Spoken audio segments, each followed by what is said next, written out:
Do you like comic books, video games, movies, and television? Are you way more interested in fictional superheroes than actual human beings or real life? Do you like listening to people discuss these topics for roughly an hour or two at a time? Well, if you liked when this asshole did it alone, you're gonna love me. This is the intro to our podcast, ain't it? What is up, everybody? How'd you like that one, Matt? 8 out of 10. 8 out of 10? Fair enough. Solid AF. Pretty good. Welcome back to the Bat in the Hat podcast, where we dive deep into all things nerd. My name is Pepper Potts, and with me, as always, is the wonderful Matt Lee. Matt, what's up? I'm excited, man. I'm 4 days away from seeing Endgame. I can't Monday, wait. Tuesday, Wednesday. Yep, 4 days. Now, here's the challenge. So, for those of you out there, me and Matt, we do the show together, but we also text each other pretty consistently throughout the week. Yeah, we gotta stop that. Yeah, I'm tired of hearing from you. No, I don't. But it's not like we don't hear from each other until the show. So, we text pretty consistently. My fear is that because I'm not going to see it until next Thursday, that you are going to, or the following Thursday after the premiere. My fear is that you won't be able to keep your mouth shut. And I'm going to learn a lot about that movie. Unlimited power! I got to be honest, I don't know how much I can stand not asking you once you see I'll it. have all the answers. Yeah, I'm pumped. I wish that I could see it a little sooner, but luck of the draw. Well, I'm going to see it with my family, not the Sunday that it comes out, like the premiere weekend, but Right. like 10 days later. And I was looking at my parents and like, you honestly expect me to not spoil this movie for you? Wait, you're going to go see it Yeah, they got the tickets. day that we're doing our podcast about Endgame. Yeah. Is when you're going to go see it. Yeah, I'll have a refresher. But I was like, you think I'm not going to drop something by then? And my mom and dad were like, in a nice way, saying they will cut me, like if I spoil the movie for them at all. Yeah, I think I won't, man. This is too important. I'm just going to be giddy. Yeah. Usually in situations like this, you're just so excited for other people to see it. Dude, I'm like out of my fucking skin, like wanting I'm to getting see this antsy, movie. man. Like I'm getting. I was fine for so long, but now that it's so close, and I've been staying out of comment sections, I don't go anywhere near it. What was the last thing that got spoiled for me? They'll get you when you don't even expect it. It'll be articles about things completely unrelated. And you'll look in the comment section of something about, like, I don't know, like dolphins. And I'll be like, hey, the Endgame ends like this. I remember Infinity War getting spoiled for me because literally it was the day before I was going to go see it. And I had stayed off of social media pretty well, and I made it through like Star Wars without being spoiled and all this stuff. So I was pretty excited. It was the day before we were going to go see it. We already had our tickets bought. And I clicked into something. I don't remember what it was, but it was on Facebook. And the first thing that pops up was an image of Peter dusting away. And I literally freaked the fuck out. Like, I can't believe... What does this mean? Like, I can't believe that you monsters have just put this in your article. No, I've learned over the years. I have learned. I've even gone to the lengths of unfollowing certain pages for a while. And not to say that they will spoil it, but like I said, nothing is safe in this time frame. People are just out there to spoil it. I hate people like that. I really do. But no, this is not getting spoiled for me. And I will not spoil it for anybody else. This should be experienced truly the first time, I feel like. Interestingly enough, just because you said that, I'm kind of going through this weird thing. I'm unfollowing a lot of pages off of like Facebook and stuff. Like I think like a lot of us, I follow a lot of comic book pages and a lot of like pop culture and whatnot. And maybe it's because I'm a prude or because I just think I'm better than everyone, or I know that I'm better than everyone. Yikes.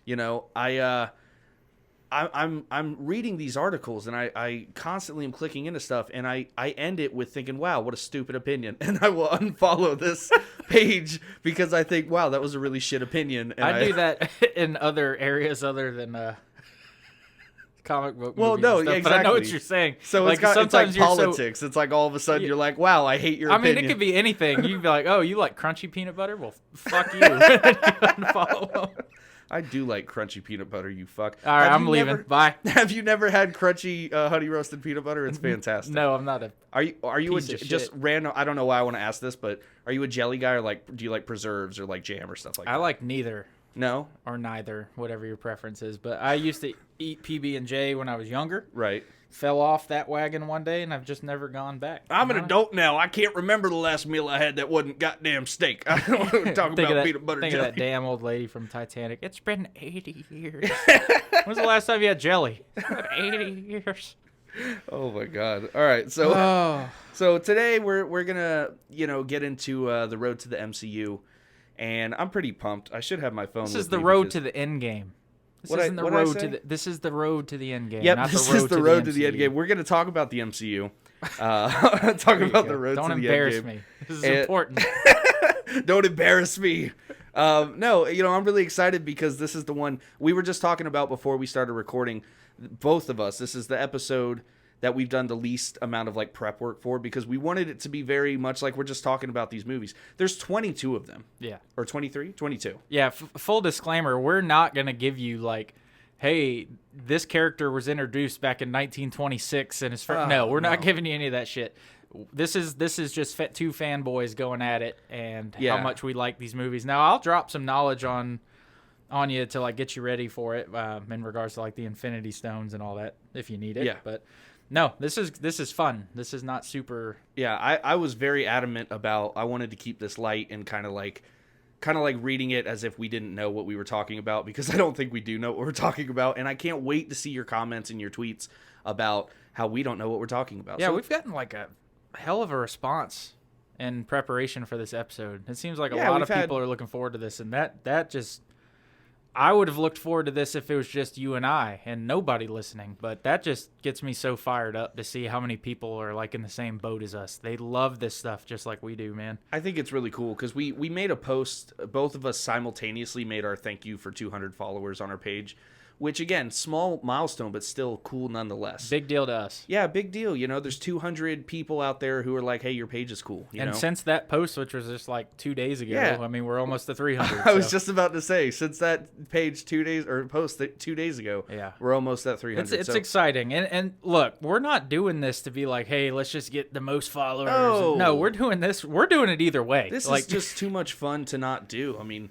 But being said, big shout out to all our new followers. Yeah. And big shout out to the people that have been here from the beginning. You're both equally as important to us. Welcome new listeners. Welcome old listeners. Welcome listeners. Welcome. Oh my God. Let's just stop. Let's move forward. All right. So yeah, we're gonna talk about the road to the Endgame, which. Again, I'm just right out of my skin waiting for this movie, but first, just like every week. Oh, dude, I'm gonna send you photos of the ending. That's what I'm gonna do. I'm gonna snap photos of the last couple scenes of the movie, and I'm just gonna text it to you. You won't know what it is. You'll get fucking cut. You will. And then I'll send you a video, and you'll be looking at it with the play button, and you'll be like, "I know what this is. I'm not gonna play it." And then. I won't be able to not. If you could literally send me a video that just says, spoiler ending, and I'm gonna play that video. I'll rickroll you. Like I'll show you'll see like a fuzzy theater screen. You'll press play, and you'll be like, "Never gonna give you up." I hate you so much. And then I will ruin it for you. You got any news? You already ruined everything for me, Matt. Trying to ruin your life one movie at a time. Do you have news? Matt, I got some news for you this week. It's actually been kind of a slow week, but there is some interesting shit out there. One of my favorite things that happened this week, because you know that I, regardless of what anyone says, I am a Zack Snyder fan. You're a sniper fan? I was like, sniper what the hell does that mean? I'm a fan of snipers. Those movies with Billy Zane and all them from back in the day? Yeah. Did you ever see Sniper? I'm older than you. The Billy Zane sniper? Well, he was like the sidekick. The main sniper was played by... Oh, this doesn't matter. What's the news for this week? Billy Zane was the bad guy with a bad rug on Titanic. That's all I wrote. He was the Phantom. Show some respect. The Phantom? Of the opera? Dude, no. Billy Zane was the Phantom. Skull ring. No idea what the Protector. I have no idea what you're talking about. Just do the news. How fucking old are you? Do the news. I was born in BC. All right, so in news, Zack Snyder teases that he had already cast Ray Porter as Darkseid for his what he had planned. Now, if you're wondering to yourself, Ray Porter, who's that? Nobody fucking knows. He was in Argo. He was in Almost Famous. He was in The Runaways. But he's not like a household name. At least not to me. Not somebody that I had to look him up. Was he going to be like, do you think he would have been like Brolin? where his likeness would have defined Darkseid, or So was it more voice? they haven't talked about it, but I mean, if you look at Steppenwolf, of course, like they had to look at Steppenwolf. I mean, it's not he like doesn't really look like anything like his.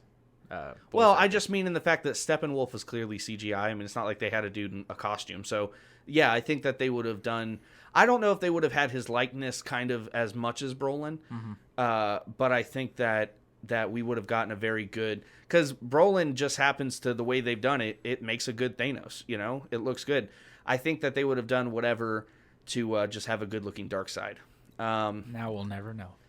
That being said, with Darkseid's like super defined brow and his smoky laser eyes and that look on his face, you know, who knows? But I was really interested in this just for the fact that Darkseid's somebody that I've wanted to see a good representation of for a long time. Just as much, by the way, as I wanted to see a good representation of Apocalypse, who they absolutely ruined. It's neither here nor there. But Ivan Ooze. as long as they treated Darkseid with that kind of respect that they did Thanos. Because, look, regardless of how much they've fallen behind, if Warner Brothers and DC doesn't learn from Marvel and be like, this is what works, we have to imitate it, then they're going to continue to fail. I think at this point they should just understand there is no rush. You rushed. It didn't work. Your solo films are working fine. They're getting good response. People go see them. Take your time. Just do it right. Should you have done it that way the first time? Sure. Did you? No. Now do it now. So I want to ask you a question just as much as I want to ask the viewers a question. So please hit us up on Twitter at BatHatOfficial. Hit us up on the Bat in the Hat podcast Facebook page. Instagram would be a really weird place for you to answer this question, but whatever. That Facebook page, man, we get alerts and like we're both on it. Like if you leave a comment or send us a message, you're gonna get a response from us. Oh yeah. Quickly. So my question is, we were talking about this actually. I was at work and we had a big group of us talking about this. DC is focusing on these solo outings, which is a good idea, until they build a big world to converge into a proper team movie, right? I'm okay with that. However, what I think they should do to beat Marvel on the jump, and I want to know if you agree and if the listeners agree, should they venture into Elseworlds movies before Marvel gets the good sense to say we're going to do some what-if movies?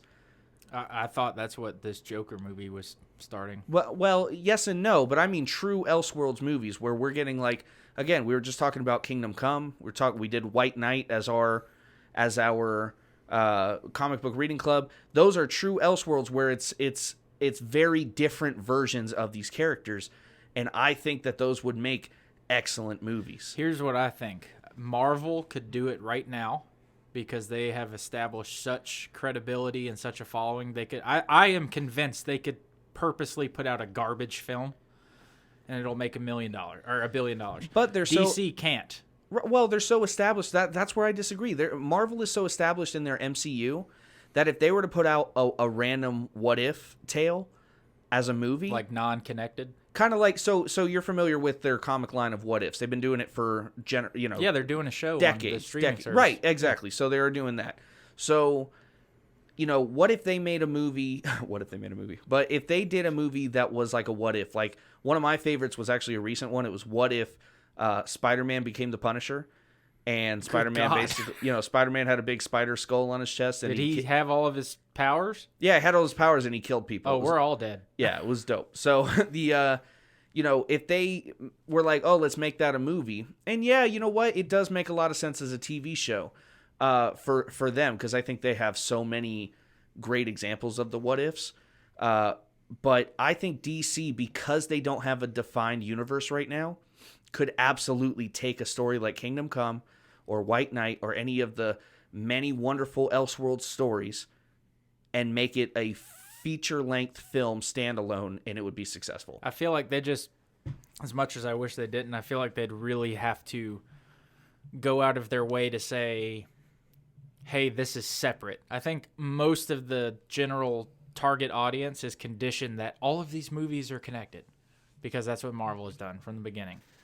Now, and I get questions all the time. Like, I still to this day get questions like, so did the Dark Knight, so that didn't happen? Like, was that Ben Affleck? And I'm like, no, that's separate. Like the Nolan trilogy, it's its own standalone thing. Like, and I'm not trying to say anything in a negative way, but like to a general viewer, right? To who people doesn't follow all this right, stuff like absolutely. we do, those are valid questions. Yeah, because you're just 100%. like, how many freaking Batmans are there? Do all of these connect? Is it the same guy? It's fair. I get a lot of interesting questions from friends, or just people that I talk to, and like again at work, we have a lot of these discussions. And the people who ask questions, at first I'm kind of taken aback by these questions, and then I realize, okay, you're a douchebag, and not everybody follows this as closely as I you do the same thing, and I'm just like, and then I always get flattered because like people come to me with these type of questions, and I love that. And it's not like, oh, look how smart I am. No, I'm just like, I love this stuff. Yeah, absolutely. And you probably, if you know me in any capacity, I love this stuff. So I'm always like, it's almost, I always feel like, I don't know if honored's the word, but like when people like send me questions or ask me stuff, I'm exactly. Like, it's awesome. very cool when people start to get to the point where you're the go-to for any subject. Then you feel bad if you don't know. Yeah, especially something you're passionate about, where they're like, hey, you're the word on this. But I think that even if you titled it Elseworlds, like the first movie could just be called Elseworlds, and then your sequence of movies, Elseworlds 2, whatever the story title. I feel like that would work better if it was an Elseworlds film than the title. So, well, that's what I'm saying. That's okay. I thought you meant like Elseworlds this, Elseworlds that. I just more like a subline, not like a first part of the title. No, that's what I mean. Yeah. Oh, well, fuck me. Yeah. Well, maybe after the show. Oh, but God. Here's the thing. Brightburn, I think, is a great example of that. That looks so good. It looks so good. That could be considered an Elseworlds tale on Superman. That absolutely could be. You know what's sad about... It's not sad. It's funny. With Brightburn, all you see for the first 30 seconds of every trailer is... Executive producer James Gunn. Yeah. One time James Gunn sneezed on our set. James Gunn had lunch with our director. James Gunn accused person that got fired then hired back. James Gunn. Anyways, here's Brightburn. I don't know why I thought James Wan was involved with that project. Well, is it James Gunn? If you say James Gunn with a different accent, it could be James Wan. Yeah, James Wan. That's a silent G. Yeah. Fuck. All right. But yes, that movie looks pretty sweet. Yeah, I had that thought. So guys, let us know what you guys think about the Elseworlds idea or the Elseworlds kind of storylines in general, because they're some of my favorite books. The Dark Knight Returns is technically an Elseworlds tale, and that's my favorite Batman story of all time. I'm getting in on them now because like there's no boundaries. Like they can just go to extremes that these characters typically can't. Yeah. And it's awesome. And the DC Universe app has so many of them on there to read. They're really they said they might be taking the DC Universe app down. We're gonna get to that in a second. But hold on. I about threw up. We're gonna get to that in a second, but hold on. So, guys, when you get the chance, guys and girls, welcome. We're not sexist. The people, people get the go on. I'm reading Kingdom Come again because I actually just picked up the original set. Kingdom Come is a really great Elseworlds tale, and all the art done by Alex Ross. It's fantastic. So, and it's on DC Universe app right now. But we're gonna get to that in a second. Avengers Endgame. We don't need to talk about this too much, but it was leaked online. Not the film, not the whole film, but all of the main spoilers were leaked online. Yeah, and a lot of like screenshots and a lot of stuff, none of which I've seen. No, I haven't either. I put like some fierce, like personal barricades up when I heard that. Like I wasn't joking. I put a post up on our page. Yeah, and I might have got a little fiery about it, and I didn't mean to, but I kind of did at the same time. What's crazy about that is I thought it would be hard to find. Like a part of me was like, "Oh, I wonder I wonder how long it would take me to find these." No, they were offered up immediately on Facebook. So can I tell you something funny? I don't even know where I saw this, but I totally believe it. I saw it was like a meme or something, and it said, "Avengers." Ow! Just bit my tongue. Avengers Endgame spoilers can be found on Pornhub. Oh my god! I believe it. Like I bet you. Yeah, I bet you could. Speaking of Avengers, I don't know what Pornhub is though. Avengers Endgame is coming out soon.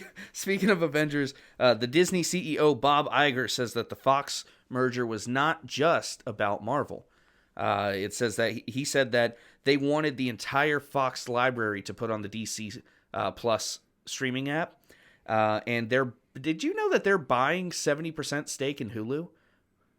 I'm not surprised. Which is they're why they're gonna establish a monopoly. Dude. That's why the Netflix shows that were all canceled, they're saying might go to Hulu. Yeah, they're buying 70% of Hulu. That's I would nuts. not be surprised if in the next, and I'll be modest, 10 to 20 years, Disney acquires DC, or at least attempts to. I would not be shocked by that in any capacity. All right, well, let me ask you this: good or bad? Don't know. I don't know either. I'm such a DC fanboy that I'm like, just leave it as is. But when I say that and I think about it, they seem very willing to keep the dark stuff dark and not Disneyfy it. Dude, we saw what it looks like when the DC characters get Joss Whedoned, and it was terrible. Because that scene where Batman's like, oh yeah, something's definitely broken. In Justice League, it was terrible. I hated it. Let's not blame Joss Whedon because I'm blaming him.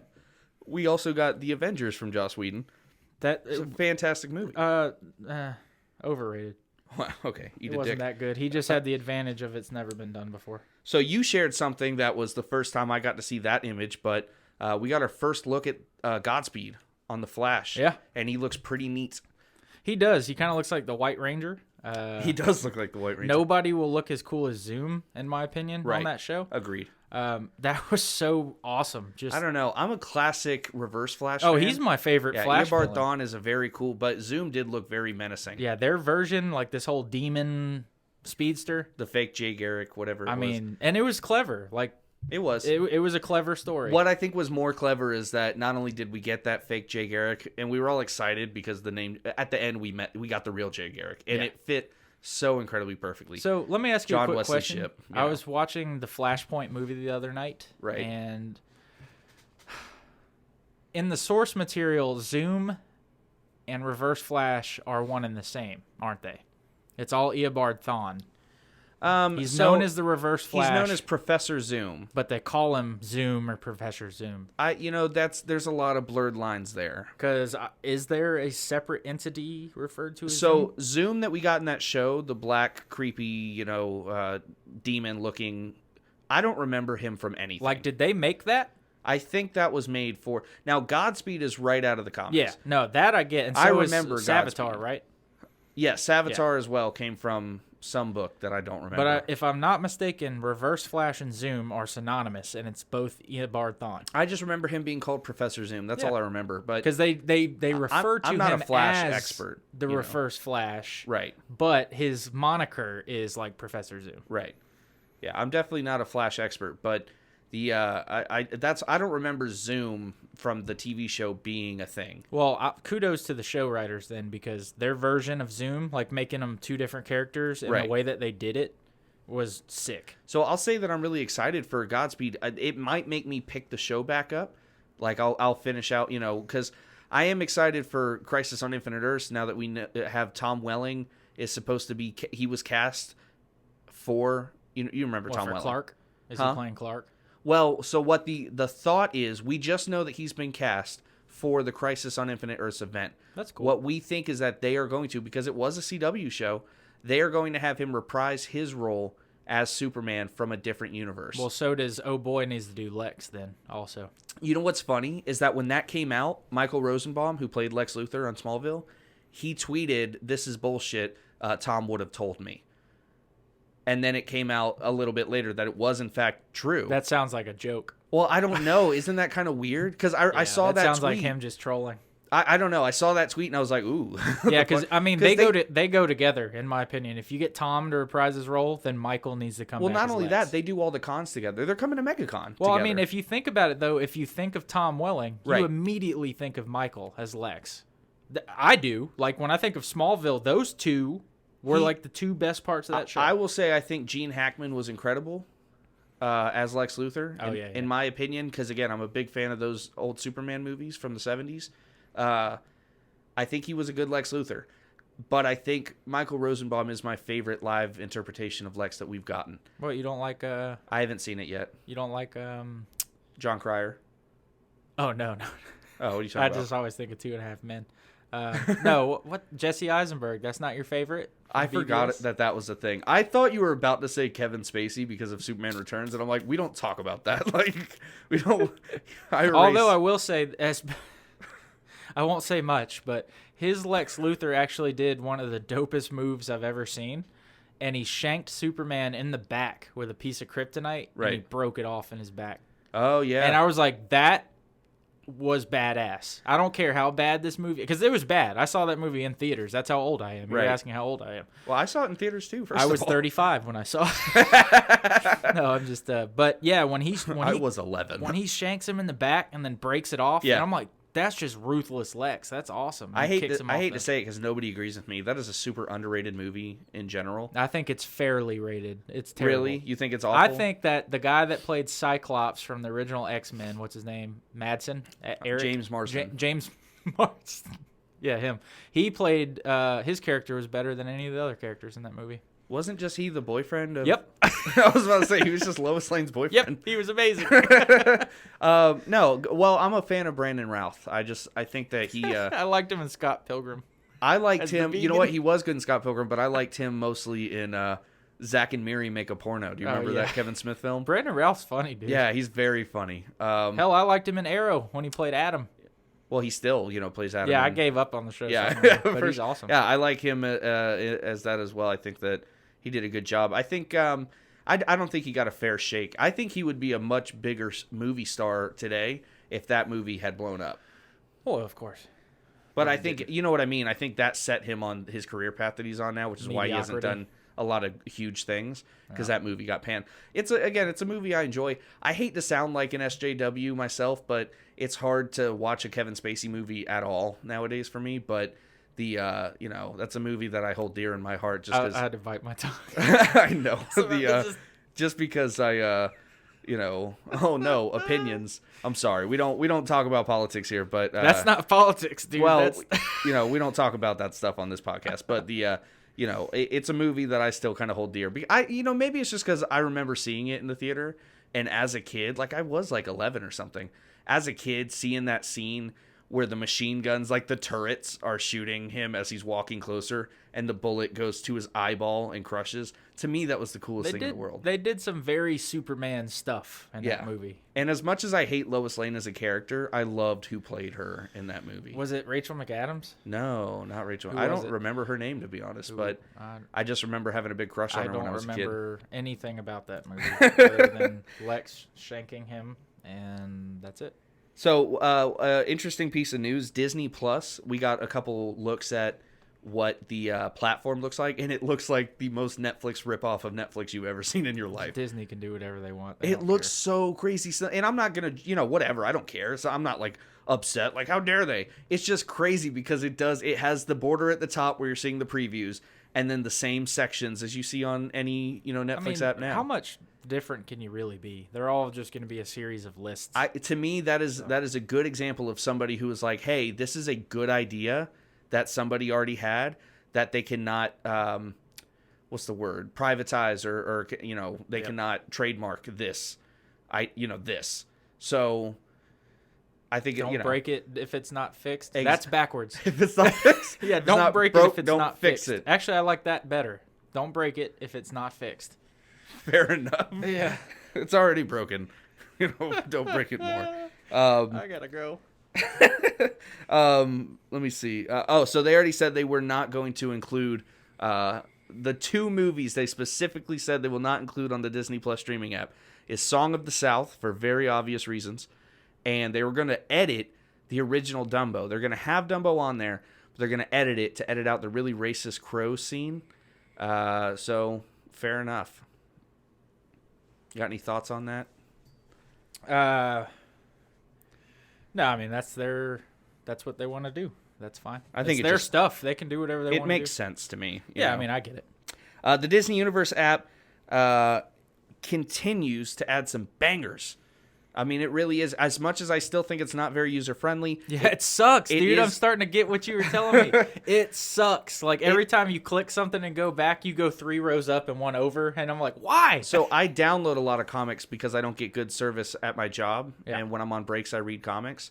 And even though they're downloaded, I constantly get the picture of Alfred saying, oops, there was a problem, And I'm like... Do you hear it in, like, an Alfred voice? I do. And it's the Batman the Animated Series Alfred, so I hear it in that voice. But the... it's not super user-friendly, but it is available now on Xbox, Why it's available on Xbox and not PlayStation? No fucking idea. But there we go. It is. True that. What was we were talking about? Oh, we're gonna get to this Swamp Thing confusion. There's a lot of turbulence over the show Swamp Thing that is coming out. Won't they? Is it coming out? Is it not coming out? So it is coming out, but what happened is they cut production at 10 episodes instead of 13. So, and it doesn't sound like they scaled it back. It sounds like they just cut production, meaning that there's 3 episodes concluding the season. That was not it didn't get a proper ending. But yeah, so it I don't know. So the rumor was that they were anticipating, because of how poorly the DC Universe app has been doing, they're anticipating that they're going to be absorbed by the Warner Brothers streaming service, which is meant to rival the Disney Plus streaming service. However, that doesn't give us a place for comics, which is one of the biggest attributes, I think, to this, because I don't think the Warner Brothers app has been slated to include comics. Nah, they're just thinking big picture. So but again, they do. DC was just added finally to Comixology, so that could be a clue. But DC came out and said, "What the fuck are you talking about? The DC app is flourishing." Which I don't know if that's true or not, but they said it is. Yeah, either they are good liars, either they're lying to us. And I hope it is, because Titans was so good. Yeah. If I do not get a Titan season 2, I will be not happy that day. Yeah, season 2 already looks really good. I'm excited. Do you know what the season 2 is what it's going to be? Huh? It's the Judas contract. You think that's what it's going to be? It has to be. Why? You're bringing in Deathstroke. When did they say we were bringing in Deathstroke? Oh, they've announced that. They've already showed the actor. Did I miss that? Yeah. Who's playing Deathstroke? Dude, I know of Deathstroke's No, yeah, my jam. I just can't believe I didn't know this. I'm going to say, to me, he's a relatively unknown. So I could just not be familiar with him.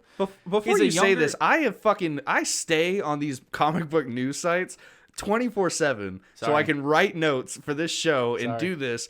And how did I not know this? Go on. I'm sour about this. So guys, if you weren't aware before, there are certain particular characters that I hold in higher regard than others. One of which, and probably at the top of that list, will be Slade Wilson, also known as the mercenary Deathstroke. He has been cast and slated to become the primary villain in Season 2 of Titans. That excites me for various reasons. Number 1, see the point I just made. Number 2, there is a very, very, very popular Titans storyline. Right. Called the Judas Contract. And if I were a betting man, which I am, Season 2 is going to be essentially the Judas Contract. I thought this whole season was going to be part 2 of the Trigon. I think they're going to do both. I'm not saying he's going to be I think they're going to resolve the Trigon saga. Slade will be in. That just doesn't need to be the main focus. Yeah, if I had to make an assumption as well, Slade will probably come in about halfway through the season. Right. They're going to hold out on us. If they're going to do the typical stuff, Trigon will go into the gym on Raven's forehead. So they'll do that where he's trapped. Mm-hmm. Slade will come in. Oh, yeah, because that's a big part of the Judas contract. What's that? The fact that Trigon's trapped in that gem. Not really. No? I thought that was it's just a big part of Raven's story. I thought that was the whole thing, though. No, his whole deal is that he was hired to... given the extra powers from Trigon to release him? No. What am I thinking of? Probably. Maybe that was just the movie. That was part you're of getting confused with the animated movies. Yeah, that was part of that. And I think what you're referencing is Justice League versus Teen Titans. Fucking whatever. But it's cool. It's all good. But anyways, Judas Contract is essentially Slade was contracted to apprehend the entire Teen Titans. And I'm not going to go through this whole story. It's a great story. If you don't know it, please look into it. It's awesome.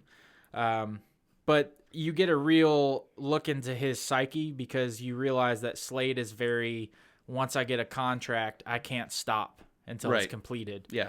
Which I think is a great part of his character. Because, there's certain parts where it's just all right, you got most of them, move on. And he's like, no, I don't care. You don't have to pay me anymore. It's been 2 years. Contract will get complete. And you're just like, whoa, that's pretty cool. Not to go off on a tangent, but that's my expectations / hypotheses for Season 2 of Titans.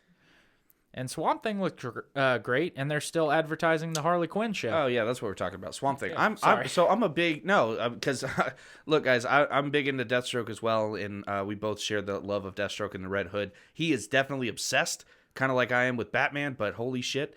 I've got Batman and Joker tattoos on me, but if you talk about Slade Wilson, Deathstroke, or Jason Todd, Red Hood, I'm your guy. Like I will go with you, and I'll talk about him at any time. That's I can talk about him all day. That's why when I'm at the comic shop, I got him today before we did the show. There's a pop of Deathstroke, and it's like classic Deathstroke. Anytime I see Deathstroke now, I'm just like, oh, I bet that Matt would like this. Well, it's funny because when Deadpool came out, like a lot of my friends associated me with Deadpool because, like in my normal personality, which is my personality, I'm just don't take things very serious, and they're like, "Oh, you're like Deadpool," and I'm like, "Nah, screw that, dude. I want to be like Deathstroke." I'd rather be the badass than. But that's what I get associated with is Deadpool because I'm an idiot. Well, so. I very much like Swamp Thing. I've always loved the lore, and that he's kind of thrust into that world of magic, which opens that doorway. How good does he look too? He looks pretty good. I want to wait to see, hold my judgment on that till I see him. Like a full in action. Yeah, like full on kind of what's going to happen. I liked his face. Like it was very like current yeah, it looked like, current Swamp Thing. Cool. I liked it.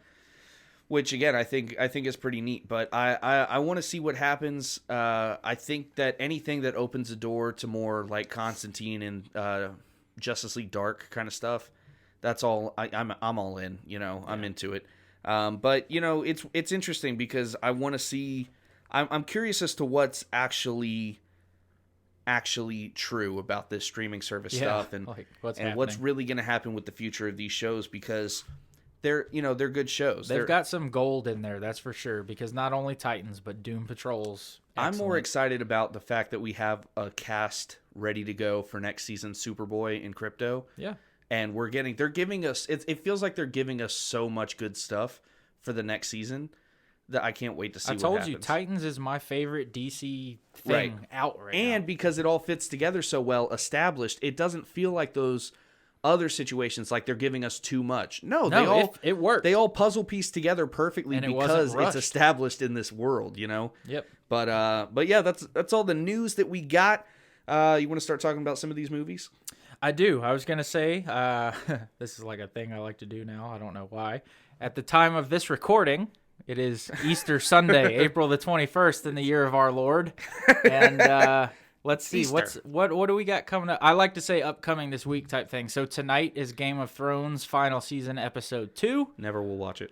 It's good. I fell back in the trap. I was all like whatever about it like a week ago. I watched the premiere episode and I'm back in. Right when I got out, they pulled me back in. So episode 2 of the final season of Game of Thrones, Gotham series finale coming on Thursday night. I am ready to go. I'm excited. Which, just remember everybody, the next podcast, the same weekend Avengers Endgame will actually premiere. We're going to do our Gotham finale episode. We're going to talk all about the show Gotham, which I'm really excited about because I'm such a huge fan of that show. I love that show. And then we're going to hold off the Endgame episode until a week after so everybody has a chance to see it because we will not hold back spoilers even a little bit. Yeah, no, we got your back. We'll give you some time. Go see the movie. Enjoy it. I think we should. Yeah. We made that mistake with Shazam, and a lot of people love that episode. I got a lot of good stuff about that, but some people were like, hey, I didn't get the chance to see it, so I had to turn your show off. I was like, yeah, sorry. No, we got your back. Go see it. Go enjoy it. Go see it 3 times. But yeah. when that episode comes up, it's on, dude. Like there's no holding back. I think what's interesting is how many people are going to see Endgame more than once frequently because I'm not the type of person to go see something multiple times in the theater. Even me, I think we'll go see this a couple of times. I used to do that with almost every movie. I have fallen off from doing that, but the only ones I've done that with recently were Infinity War, John Wick 2. Saw 3 times. Did you really? Yeah. It was a good movie. And John Wick 3 is coming out, and I'm almost as excited about that as I am for Endgame. Well, and Keanu Reeves just said that he's like, I want to keep doing John Wick further. They should just stop. I agree. But I don't know about you, but everybody has Robert Downey Jr. was born to play Tony Stark, in my opinion. Keanu Reeves was born to play John Wick. Well, I think what he's enjoying about it so much is the fact that he goes through actual tactical training. Oh, he's very skilled. If you see, there's that video He's circulating the super skilled. internet where he's at the actual gun, real live ammo, real rounds, and he's going through the obstacle course and going through the training course. And it's badass. Like, he's really good. Oh, he's not like some amateur either. And I think he genuinely is getting into that mindset of, I am John Wick. Well, I read about that, and he said it was after The Matrix, when him and Lawrence Fishburne and the cast did all that fight training and all that. He said after that, he just kind of was into it, and he just kept it up. Now, keep in mind, Matrix, that was like 99. Right. That was 20 years ago. It's an easy thing to get I mean, again, me and Matt both are like gun people. Like, I grew up around guns. I collect my own pistols and whatnot, and it's an easy thing to get like caught up in. That's what it's fun. The idea of that secret agent, badass, special ops, whatever. So I get it. It's he definitely kind of got swept in. And what happens when you're Keanu Reeves is you have the money to pursue that kind of hobby. Yeah, you sure do. And because guns and ammo and training, that's expensive stuff. And then when you're rich like that, you probably get most of it for free. That's what's funny. That's what we were talking about that in actually at the comic book shop at Mythical Mountain today. We were talking about how there's a lot of comic book creators, like Donnie Cates was one of them that they were talking about, and some of the other, I think not Bendis, but some of the bigger names were talking about how they don't understand collectors. They don't understand, and I kind of took offense when we were talking about this, because it's like, how can you not understand the people who are taking your art, your piece of work, and treasuring it? But what they were really talking about is they don't understand how people, the guy who walks into a shop and is like, this is a first issue or first appearance, and they buy 5 issues because they're going to keep one and try to flip the rest if it gets big, you know? And that kind of takes the love out of comic collecting. It turns it into just that skeezy kind of, you're a dick. But they were talking about, I don't get, comics to us are just something you read and you enjoy, and then you're on to the next one. And it's like, yeah, it's easy to say that when A, you're paid the way DC and Marvel pay you, and B, you get all of the free comps you could ever ask for. Like Tom King was posting about his free comps, and it's stacks and stacks every month of trade paperbacks and stuff. It's like, yeah, it doesn't mean as much to you, but for the rest of us, we're paying $4 a book here. Like, it's funny you brought that up, and then I'll close with this so we can jump into our episode. But, we got to start talking about these movies. But no, I was just thinking about, like, with actors, if you think about it, like, and I'm not using a specific example, but I would just imagine, take these people that are playing these characters, whether it be Marvel or DC. We're super invested in them outside of the films. Then we become super invested in them in the films. These characters mean a lot to us. Not all of these actors are huge comic book fans. They are just getting paid to play the role. Right. So you go up with all these questions and you go up with all this like history, and they're just like, I don't know, dude. I just play Ant-Man. I don't. Yeah. But it's, I don't know. I think a lot of them have gotten it. It led them, because they all had to do research. So a lot of them, of course, had to read the source material. But I don't think that automatically means that they're experts on this character that they're playing. They're just experts on what they need to do to play the character. So exactly. That is very interesting. But the that actually segues into our first movie, because Robert Downey Jr., like you said, was born to play Iron Man, which was the very first movie in Phase 1 of the MCU. The one to start it all, and also in a way, Robert Downey Jr.'s redemption. If you know his backstory. Yeah, absolutely. He had a very turbulent backstory. He was a child star. Well, not child, but like a teen star back in the 80s, part of the Brat Pack and a lot of John Hughes movies. And, he went through some stuff, a lot of drug addiction and alcoholism. And, Yeah, I remember the episode where he was not, and I don't mean episode of a show, I mean like a real life episode where he was like locked in a hotel room and police were outside. And like, I think a lot of people were like, this is it. He's, he might kill himself.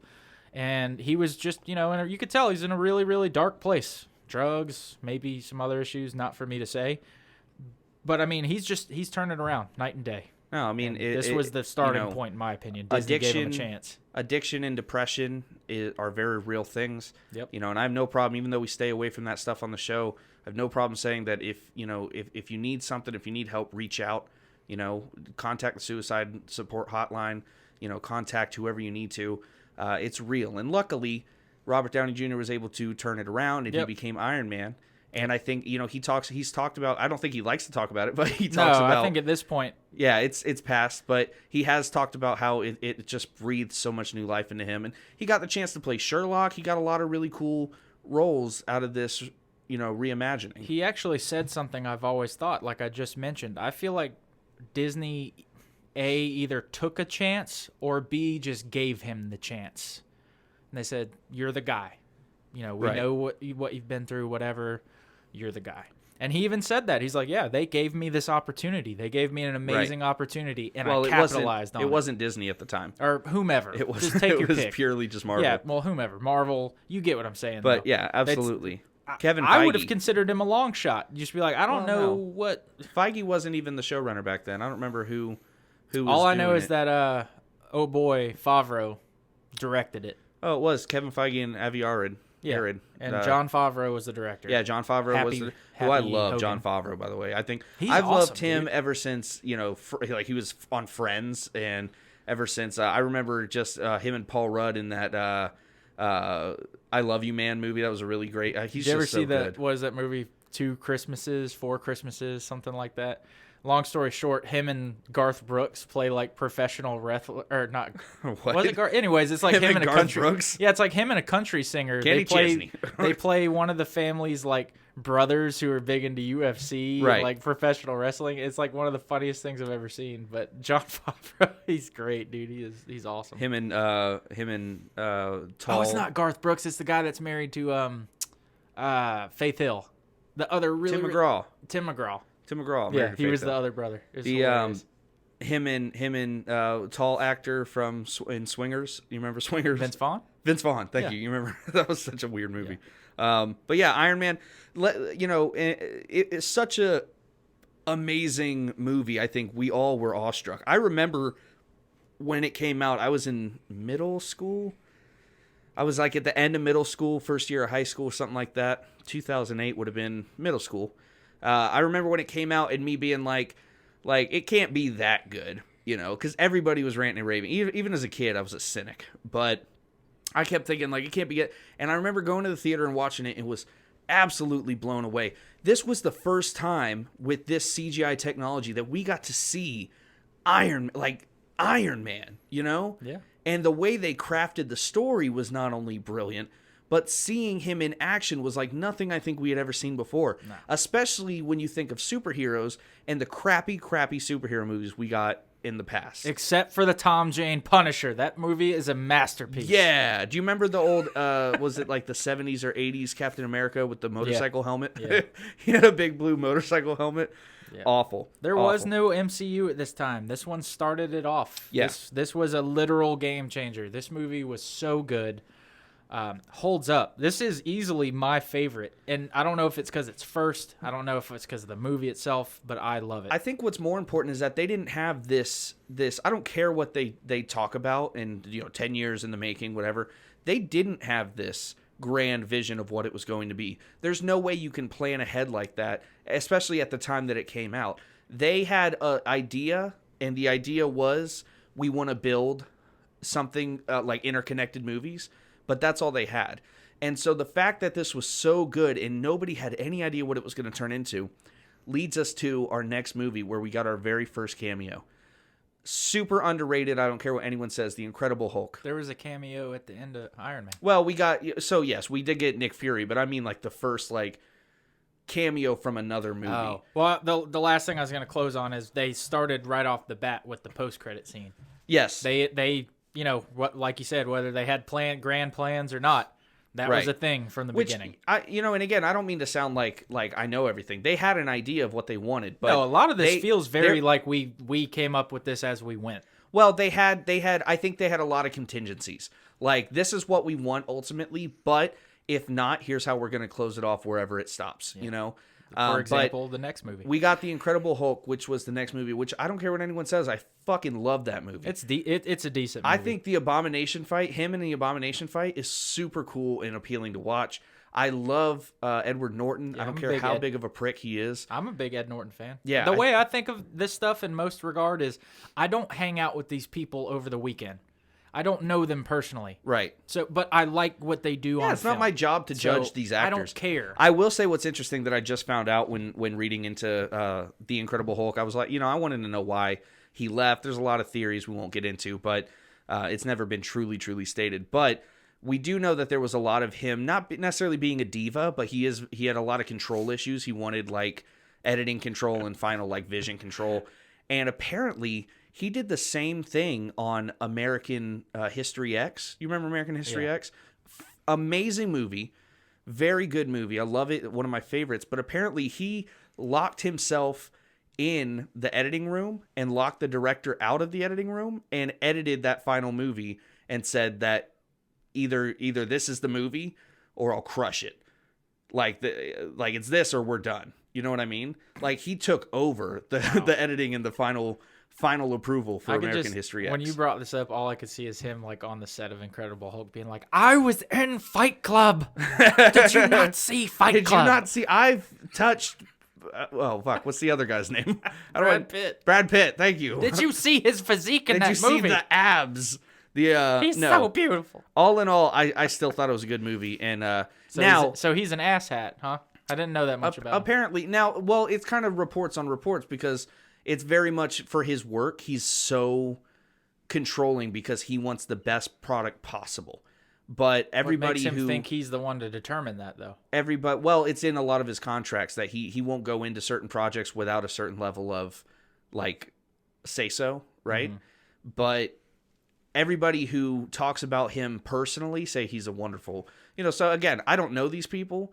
It's not my job to judge or say how good they are.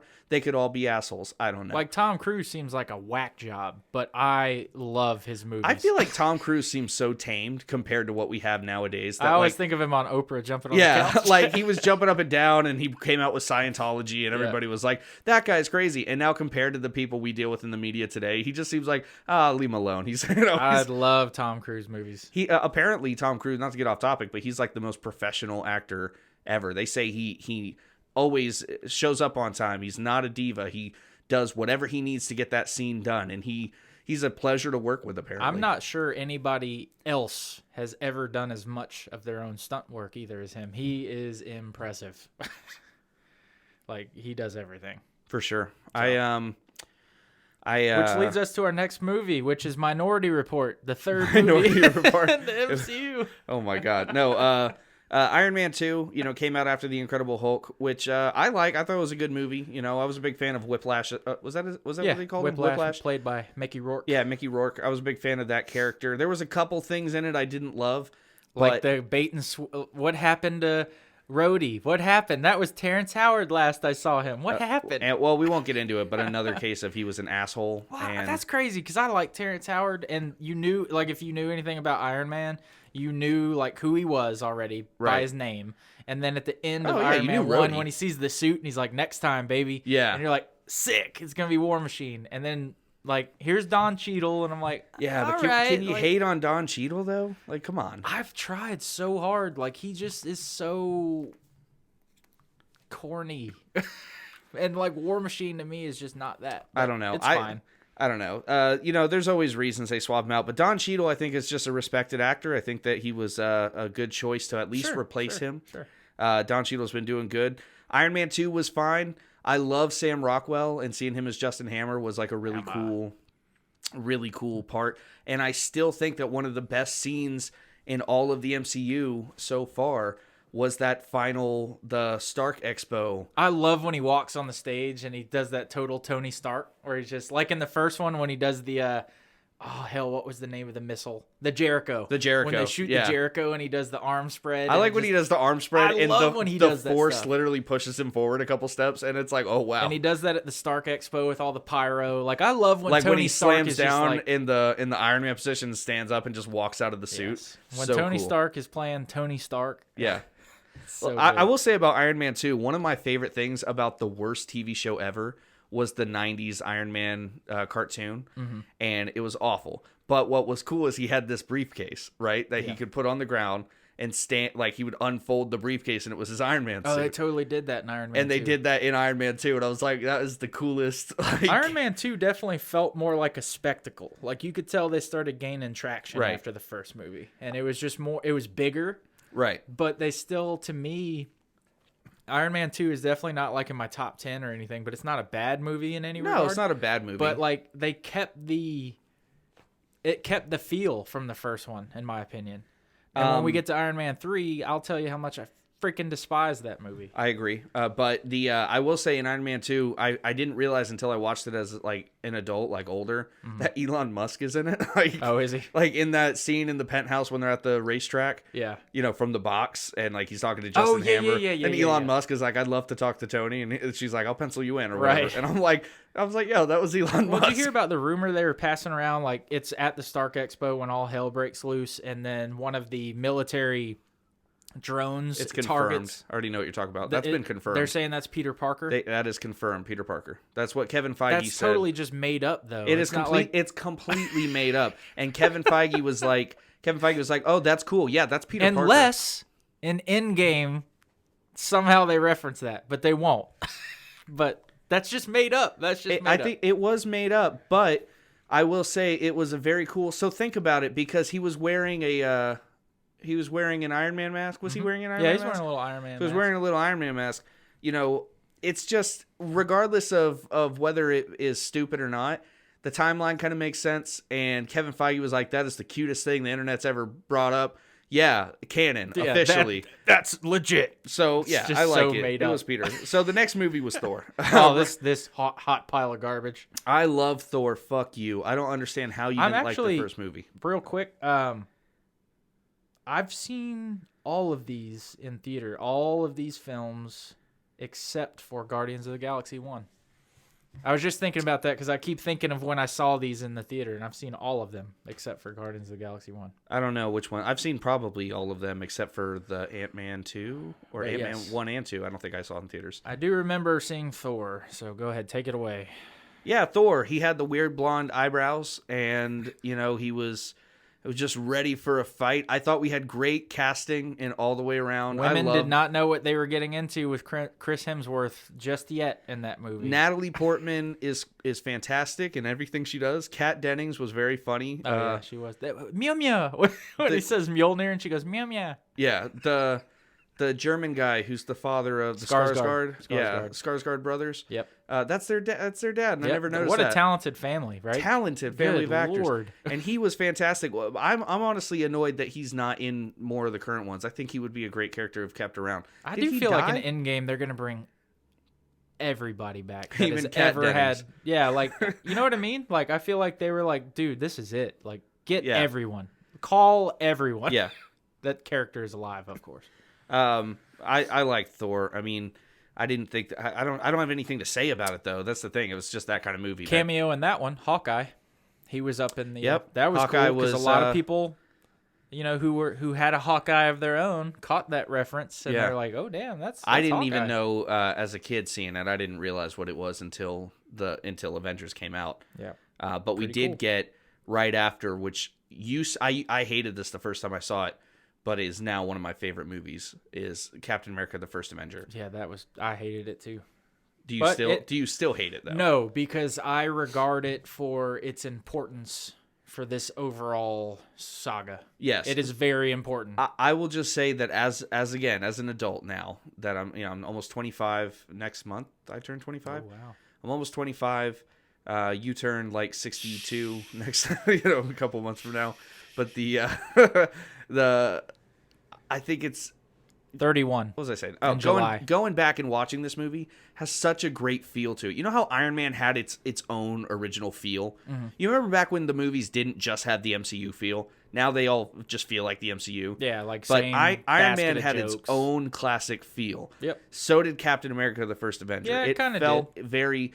I love Tommy Lee Jones. I loved all the characters. See, that's what's crazy is you look back on these movies and like how many big actors like Stanley Tucci, like boy that played Red Skull. Freaking huge actor. Yeah, I can't remember his name. Agent Smith. But didn't he play? Yeah, he was Agent Smith. He played the voice of Megatron. One of my favorite things he ever did was there was a really great movie with the the second Spider-Man. What was that kid's name? Garfield? Yeah, Andrew Garfield. Yeah. There was a movie he did called Hacksaw Ridge. You ever see Hacksaw Ridge? The war movie? Yeah, the war movie. I never saw it. I heard it was very good. Fantastic movie. He played his like drunkard of a father who fought in the Great War, and really good, really good. Just a really good part. Oh, Hugo Weaving. Hugo Weaving. Yeah, I don't know why I didn't even get to it, but it just popped in my head. He's a great actor. Yeah, really good stuff. Again, Captain America: First Avenger was fun. It had a lot of great, like, for a period kind of esque, spending most of its time back in the 50s or whatever it was, or 40s. That's a good point. That was the first movie that was a period film. Yeah. Not like monthly period, but like time period film. Not like monthly period. Yeah. No, it was like a time period film because it was back in the 40s. Yeah, World War II. Something Yeah, like that. back in the 40s. So I loved it. I thought that they were all great. I loved the scenes of him at boot camp. That scene where he jumps on the grenade and everyone else ran. Yeah, that was cool. Still kind of gets me. You get like a big Captain America and vibe. You see that Tommy Lee Jones look of I was wrong about the kid. Shut up. And I thought it was really great. And we got our first exposure. We didn't know at the time to what would end up being one of the Infinity Stones, because that was they were he had the Tesseract. Red Skull did have the Tesseract. Holy shit. Yeah, and then if you recall, which all of this makes sense now, all these years later, right? In their final battle in the jet, Red Skull grabs the Tesseract and he gets essentially transported into space, or you think he's dead. We don't know. We never knew. I mean, you made assumptions. Yeah, you just saw that he was taken by the Tesseract. So yeah. I agree. I assumed he was dead this whole time. I never even thought about it. If you think about how much time has passed, I honestly just forgot. Yeah, I was like, whatever. that scene in Infinity War shook me because I was like, it really did too. When I first saw it, and you realize who it was. Like, you see this person, and you're like, okay, who is this? This is like a gatekeeper, some sort of new character, and then you see him, you're like, no shit. Which pretty cool. Which all just led us right into the first Avengers. Marvel's The Avengers, 2012, directed, produced, all done by Joss Whedon. Mm-hmm. One of the first movies where Marvel took a back seat, because if you remember, there was a lot of issues in the early movies with directors leaving and Marvel getting too involved and not letting them do what they do. And that was like the first movie, if I'm not mistaken, where they kind of took a back seat and were like, all right, make your movie. It better not suck. And Joss Whedon brought us a great movie. I love the Avengers, the first solid. Avengers. It was solid. I love that scene where they confront each other and, Cap dives without a parachute out of the twin jet. I was going to say, speaking of First Avenger, because the difference between costumes for Captain America, I still think his original World War II outfit was the coolest. I love it. Sorry, dude. Winter Soldier he's everything about that movie is perfect. His Winter Soldier suit. Yeah. I mean, it's really cool. I just think it looks too much like all the other suits. I will say I like his Infinity War suit, the blacked out kind of like with the he star clearly ripped out the star. That's so dope. There's holes. You can see the holes like in the Kevlar where he ripped sick. it off of it. Very cool stuff. But yeah, that scene where they confront each other, like after he dives out of the Quinjet, right? And they confront each other, which is a big deal now because in the trailers for Endgame, it shows Thor, Iron Man, Captain America. That was the first encounter. Really, was those three in the woods? The meeting of them, and they set the vibe immediately because when he said the whole "Doth Mother know you wear her drapes?" Oh my gosh, I forgot about that. And then so gotta watch that movie. They've been so consistent with this vibe. Thor really didn't have much exposure to Earth still at that time. Of course, he had his movie, but he's still like what? Right. And then Captain America strolls up and he's like, well, dude, I'm a boss. So. Well, we got a really great meeting of these super-powered people, and it just didn't feel forced. It felt organic. It felt when we got into them tracking down Hulk and his reluctance to do anything. We didn't get any Hulk that movie until the end. And like the coolest fashion too when he reveals. That's my secret, Cap. I'm always angry. And he just slowly, he didn't even burst into Hulk. He just slowly hulked up and punched that big space Chitauri dragon in the face, or Chitauri whale. I like calling it a whale. But it's just so cool, man. We got all of these characters together. All of them, I think, had scenes that proved that they were badass. We did get some Hulk before that because Black Widow's big "I'm a badass" scene was her. They got hurt and he hulked out in the ship. Well, yeah, when he was fighting Thor. Right, and she was trying to awesome. get away from. So just that kind of stuff was so cool. I loved how this movie, like the team members had conflicts with each other. Right. That's what made it so cool. Like that fight in the woods, the epic Thor and Hulk battle. Awesome. That was sick. The big argument between Captain America and Tony Stark. Right. Which was huge because we kind of all had a feeling Civil War might happen eventually. Genius, billionaire, playboy, philanthropist. Yeah. Yeah, and he goes, and what are you? You're just a dude in a test tube or something. But yeah. And we all kind of knew, we're like, if they ever do have the guts to go Civil War, because we had no idea at the time, they're setting it up now. Well, it's that idea of Tony's ego versus Cap's morals. Cap's morals, and who would actually make a better leader. And we got that very early on. It was I don't have a bad thing to say about this movie. Loki was very on point as the main antagonist. And that was interesting because he was returning because he basically was the antagonist of Thor. Right. So it's like, at first you're almost like, so we're getting the same villain again, but in the grand scheme of things, it worked out perfectly. And we got was it our first look of Thanos, was that movie? Yes, that was the post-credit scene. He was much pinker. Yeah, and he was a different actor. No, that was Josh Brolin. No, it wasn't. Was it not? No. Fuck off. Josh Brolin was not he was like a until recent kind of thing. Oh no, I'm sorry. He played it starting in Guardians of the Galaxy. Who played? Sure.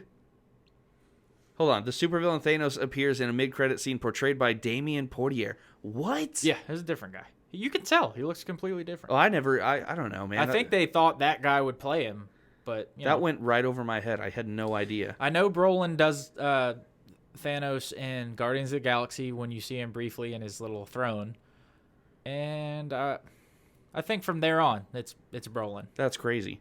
But yeah, to me it's an excellent movie. That movie will stand the test of time, even if a lot of these other ones don't. Yep. The first Avengers movie is a classic, and I love it. Yep, I think. And in regards to, I told you I wanted to at least be able to point out Infinity Stones and stuff like that when they appear.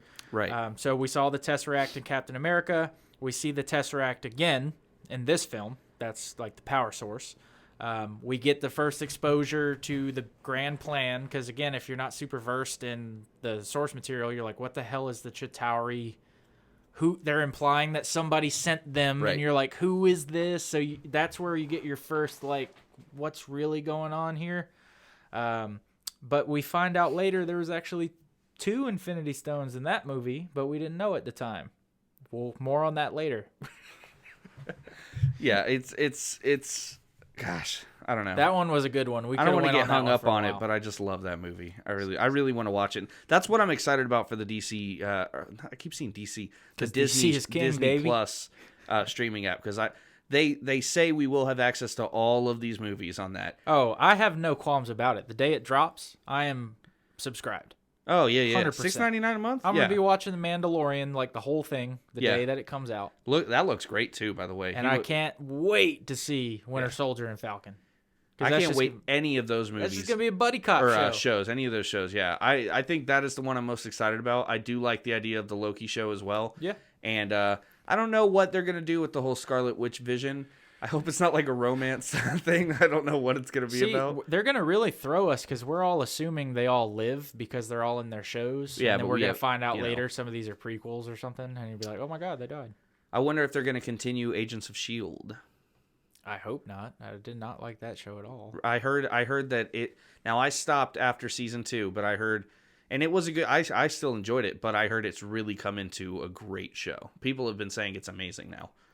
Cool. I may give that a shot again. If it concludes, I'll binge it. Well, on the subject of dumpster fires, the next movie that comes into our list, worst movie possibly of the trilogy, at least. Yeah, second worst movie in the DCU. Or fuck the MCU. You, I hate myself. Look, we are equal opportunity. We do Marvel and DC. We're not just the DC and all kinds of stuff out of it. But full disclosure, we prefer DC in almost every aspect. But yes, Iron Man 3.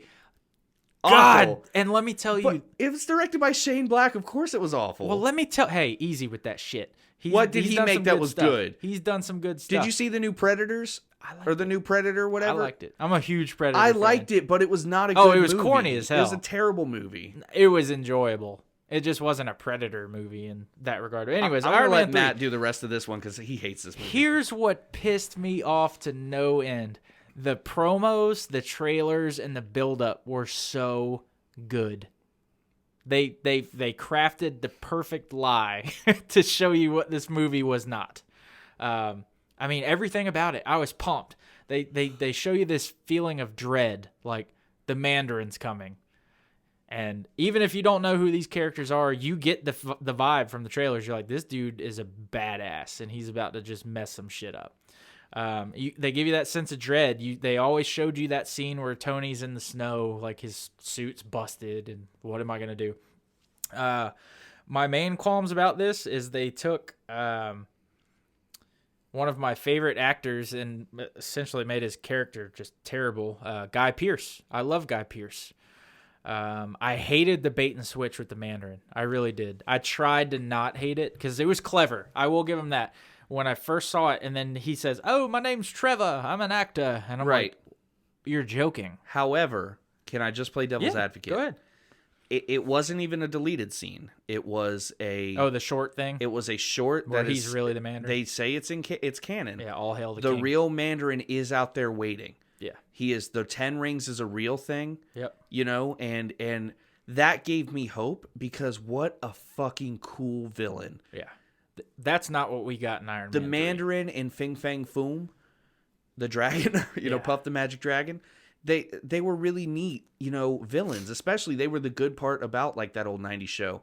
And I love that they at least gave us this, which I think, again, speaking of those contingencies, that's all it was. It was like, hey, if these ideas don't work, guess what we have in our back pocket? Yeah. We can give you the Mandarin. Like they ruined a lot of things all in one film because even Extremis, if you know about Extremis, right. What they did in that movie is not. And again, I've talked about this before. I'm typically not that guy that if it's not like exactly the same from the books. Well, neither of us are. That's the whole point. But that movie sucked. We've never been, but a lot of people, you and me included, are on the same page at this movie. Yeah, is that it lacked so much feel and it lacked so much stupid. Of what makes the Iron Man movies great. I didn't enjoy it at all. And then at the end, to build on your point, which is an excellent point about contingency plans, when he blew up his whole suit and got the arc reactor removed from his chest, then you're like, what? What now? And then like the next time you see him, which I believe is in Age of Ultron, it's just like, oh yeah, I blew up my suits. I don't have the arc reactor. No harm, no foul. So they totally belittled the end of that movie. Like it was pointless. That's why I hate it so much. I don't know. If I'm being honest, I don't remember Age of Ultron that well because I think I only saw it. Well, I'm just saying, but do you remember the ending of Iron Man 3 where he blows up all of his suits in epic fashion for Pepper and then he gets the arc reactor removed? What was that fight scene at the very end where all of his suits came and... Yeah, that was cool. That was neat. That was cool. It was him. What do they call it? It was Rhodey as the protocol? Iron Patriot. Yeah, he called it the house party, I think. Yeah, whatever. It was cool. It was super cool. It was awesome because he was working with no suit and then like different suits and different pieces. I mean, that was well thought out, except for the villain he was fighting. Right. And just the ending. It was dumb. So that's all I have to say about that. Which really sucks because right after that dog shit movie, another dog shit movie happened, and it was Thor: The Dark World, which I think you disagree with me on. Oh, did I miss that? Thor: The Dark World was after Iron Man 3, directed by Alan Taylor. Oh, is Winter Soldier after this? Winter Soldier is after. Okay, I'm good. Yes, so Thor: The Dark World happened. It had something to do with Malekith. At the time, I didn't realize. Maybe I didn't know who Malekith really was again because I didn't follow Marvel very much back then. But see, and when you do them like this, in my opinion, everybody falls into the whole, they think of all the ones they like and they think of the most recent and they're like, MCU can't do wrong. And I'm like, no, dude, really sit down and go through them high level. They've done quite a few shitty ones. I promise you. They just served a purpose for the most part. For sure. Like this one it actually reveals another Infinity Stone, the Ether, which is the Reality Stone. That's right. Which is the sole purpose of that movie, I guess. I don't know. The rest of it was just stupid. They did the fake Loki death. Yeah, I don't remember a whole lot of it. I do remember I was bored to shit half of the way through. Yeah. I didn't like a lot of the between him and Jane Foster, who Jane Foster's a great character and I wish she had stayed around, but I don't know. I just didn't enjoy it. I felt now that was the movie where his mother was killed, right? Yeah, Malekith. No, Loki. it was the super. I call it the super scroll because Malekith made the super elf or whatever. Yeah, he shanked Thor's mom, which was pretty. It was pretty heartbreaking. Was it not Loki who killed the mom? No, absolutely. Why do not. I feel? I don't know, but No. Yeah, I do No, think because that. remember when he in the beginning of that film, he was locked up from Right. the events of the Avengers, and his mother was like the only one who still wanted to show sympathy for him because she still loved him. That was his son. That was her son. Because Odin was like, "Fuck him," and Thor's like, "Whatever, dude." I do think that scene in Infinity War, where he kind of sums up all his family who's been murdered, when talking to Gamora about being, That's he's talking to Rocket. was that when he was talking to Rocket? Yeah. Well, he did the first one where he's talking to Gamora. Yeah, but when he's talking to Rocket, he said it's basically the whole I've lost everything, so if I die, what else can I lose kind of thing.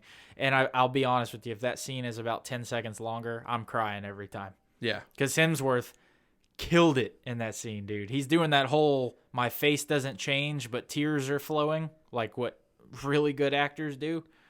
And it was just pure gold. We'll more on that later also. What's the movie that came? Oh, we were just talking about it. Captain America: The Winter Soldier, which is right after what's considered the worst movie in the MCU, is considered what's the best movie in the MCU. It is highly acclaimed. This is the best film they've done, and I'll jump on that bandwagon. It's easily one of the best movies. Which is where it's fun, because I fucking hate that movie. And I don't understand the appeal. It's such a... This is so fun. This is why we do this too, guys, because we don't agree. Like, we just happen to agree on those few movies agree that on we a think lot are of shit. But when we don't agree, here we go. This is where the claws come That out. movie is dog shit boring. I hate the somber tone of it through the whole thing. I love the elevator fight scene. That's a really cool scene. Does anybody want to get out? Anybody want to get out? Other than that, we get introduced to homeboy who ends up playing Frank Grillo, I think is his name, who ends up playing Crossbones, right? Yep. He's a really cool actor. He was in a show called Kingdom that I really liked. Underutilized. He was in The Purge too. He was so good in that movie. Yeah, he's good. He's He's awesome. a really good stuntman, kind of action actor. Good guy. And I was hopeful, but it's cool because you did get to see, I guess, the was it Shield is not really, it's taken overrun by Hydra. Yeah, the first time I saw it, I was like, they've just flipped the whole story on its head. Like, Right. This is crazy. They're saying that Shield has been Hydra the whole time. Right. A lot of these movies too. Again, if you put yourself back in that headspace you were at when all of this wasn't already out, and you know how it plays out, you often wonder. You're like, what the hell are they going to do next? I will say that because I didn't like it, I probably haven't seen The Winter Soldier now in about 2 years. I'm willing to watch it like tomorrow. You are insane. I'm willing to watch it and give it another shot. I've seen it probably 2 or 3 times though, and I still didn't. I remember not liking it. That scene where Steve and Bucky fight in the highway. It's the scene where he finally realizes it's Bucky. No, yeah, I remember that. If you watch that scene, this always stood out to me, and it still does. Bucky does this little knife work where he's dropping the knife into different hands. Right. That's like some of the best freaking choreography. I mean, it's so sick. Like, in The Winter Soldier, in my opinion, gets so dumbed down in the later movies. But in this movie, he was badass. I will say as much. I think the Winter Soldier is a cool character, and he has not been used to his potential. They gave him the arm in Wakanda, and I wanted something badass to happen. And I don't remember anything really badass happening with that. But no, they just were kind of like, hey, give him another arm. Yeah, they gave him another arm, and he went and fought. So good for them. I do remember the highway scene. I do like, he throws his shield and Winter Soldier real fast turns around and catches that was shit. Dope. Yeah, dope. But we got Cap's that. Like, what we the got hell? that in the trailer. Yeah. It don't matter. It's still cool. To me, I didn't love it. They tried to do the whole Nick Fury's dead, because I remember Winter Soldier essentially assassinates him, and then they play it off like he's dead. Because they can't stop faking deaths. But I will say that the end fight scene between Cap and Bucky is one of my favorite in this movie. It's just so epic, because that's where you get this true Cap thing, where he's like, he's trying to break into Bucky's psyche and like tell him who Bucky is, and he's just beating Cap to literally a pulp. Yeah. And he's like, "You're my mission," and he tells him, he's like, "If that's what you need to do, do it. And then that's when Bucky realizes, like, whoa, what the hell? The next 3 movies we're going to bundle. You know why? Because I couldn't give a shit about them. Well, you know what? I disagree. I'm sorry. I shouldn't. I'm going to contradict myself. Easy there. The next movie after The Winter Soldier was Guardians of the Galaxy, which was a pretty fantastic movie. Bro, the soundtrack alone. Yeah. That so fun. I'm wrong on that. Yeah. Guardians is a great movie. It's just one of those movies where, again, I don't have a lot to say about it. Had a cool story. Loved the funny bits. I think Chris Pratt and Zoe, what's her name? Saldana. Zoe Saldana. Thank you. Is perfectly it Zoe? cast. Well, all of them perfectly cast. Yeah.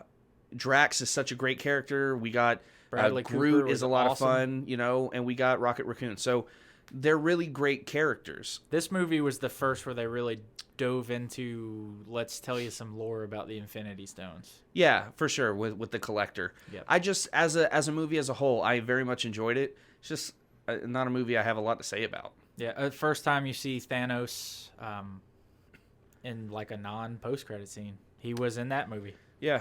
Because they let you know, they're like, hey, Thanos is the father of Nebula and Yeah. Gamora.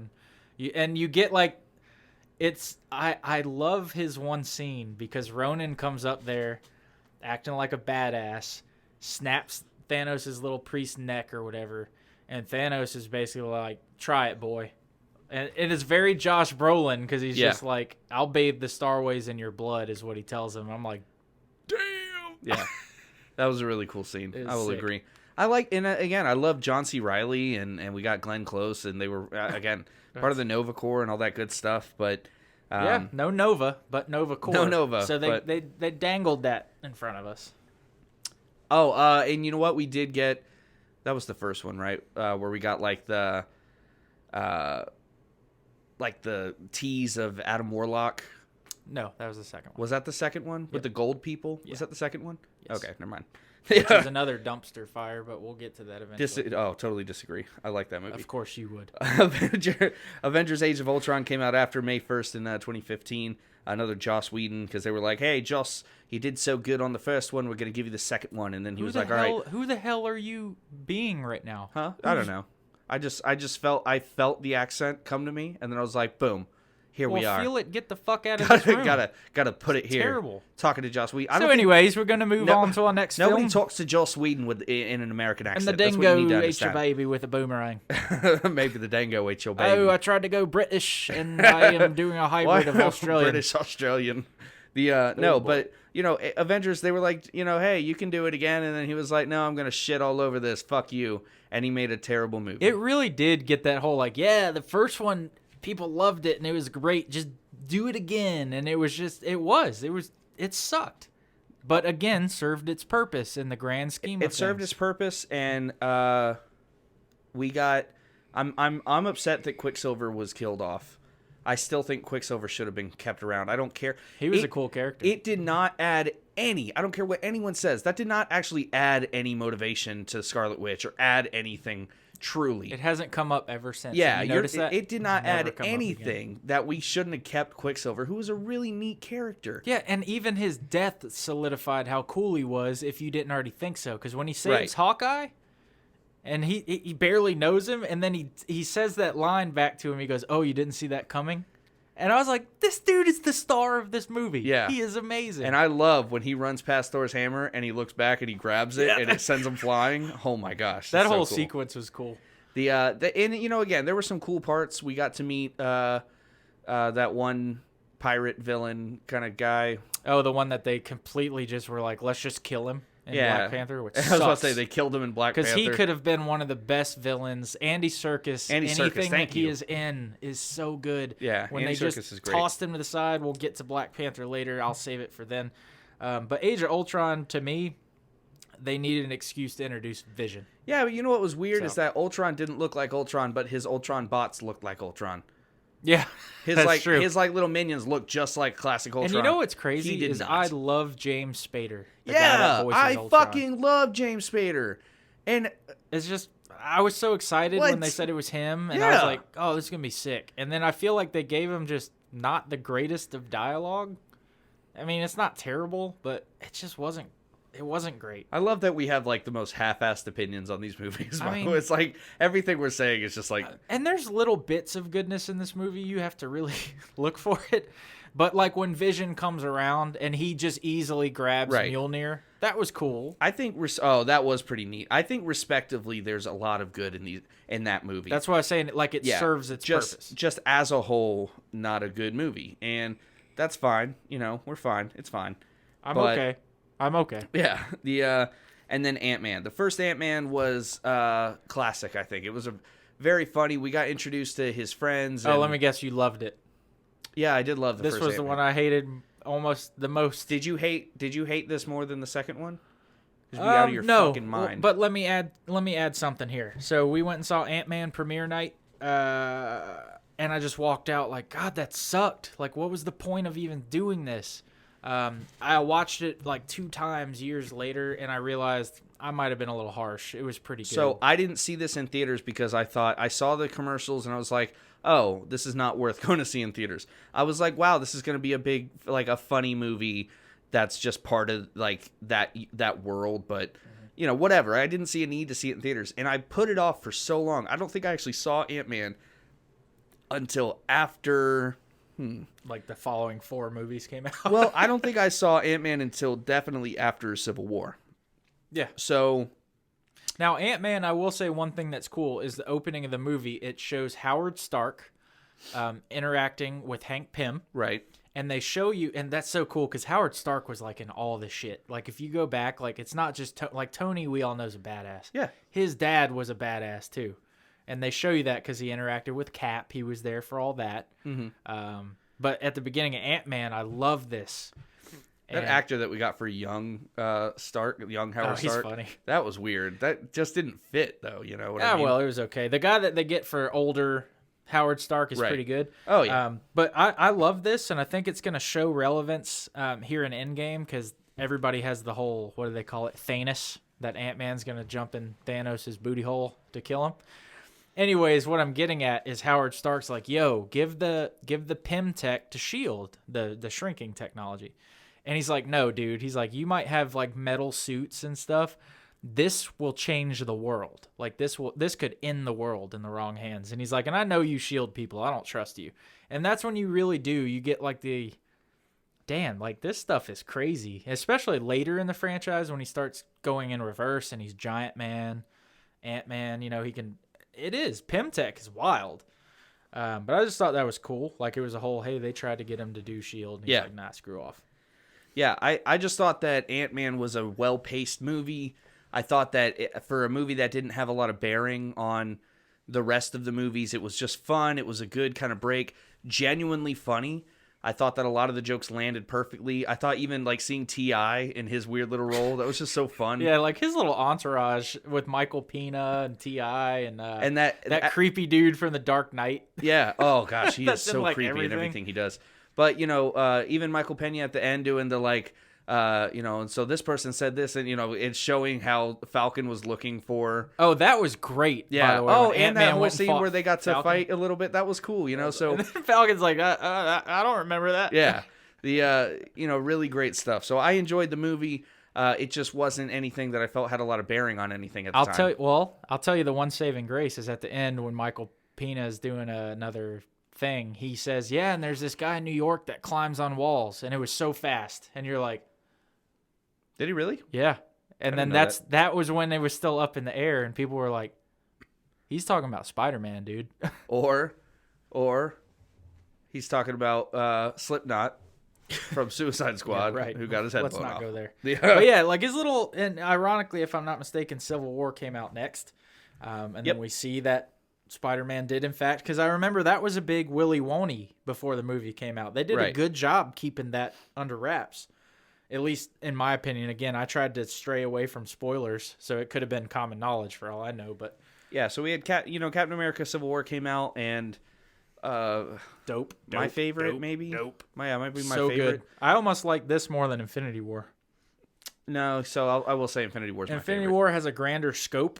This one's more grounded. Infinity War to me is just an all-around excellent movie. I don't know, dude. That airport scene though, when Spidey shows up and he starts working Falcon and so let me tell you why I think, just as a comic book fan, just like a lot of us feel, that this movie was a letdown, was only because Cap didn't die.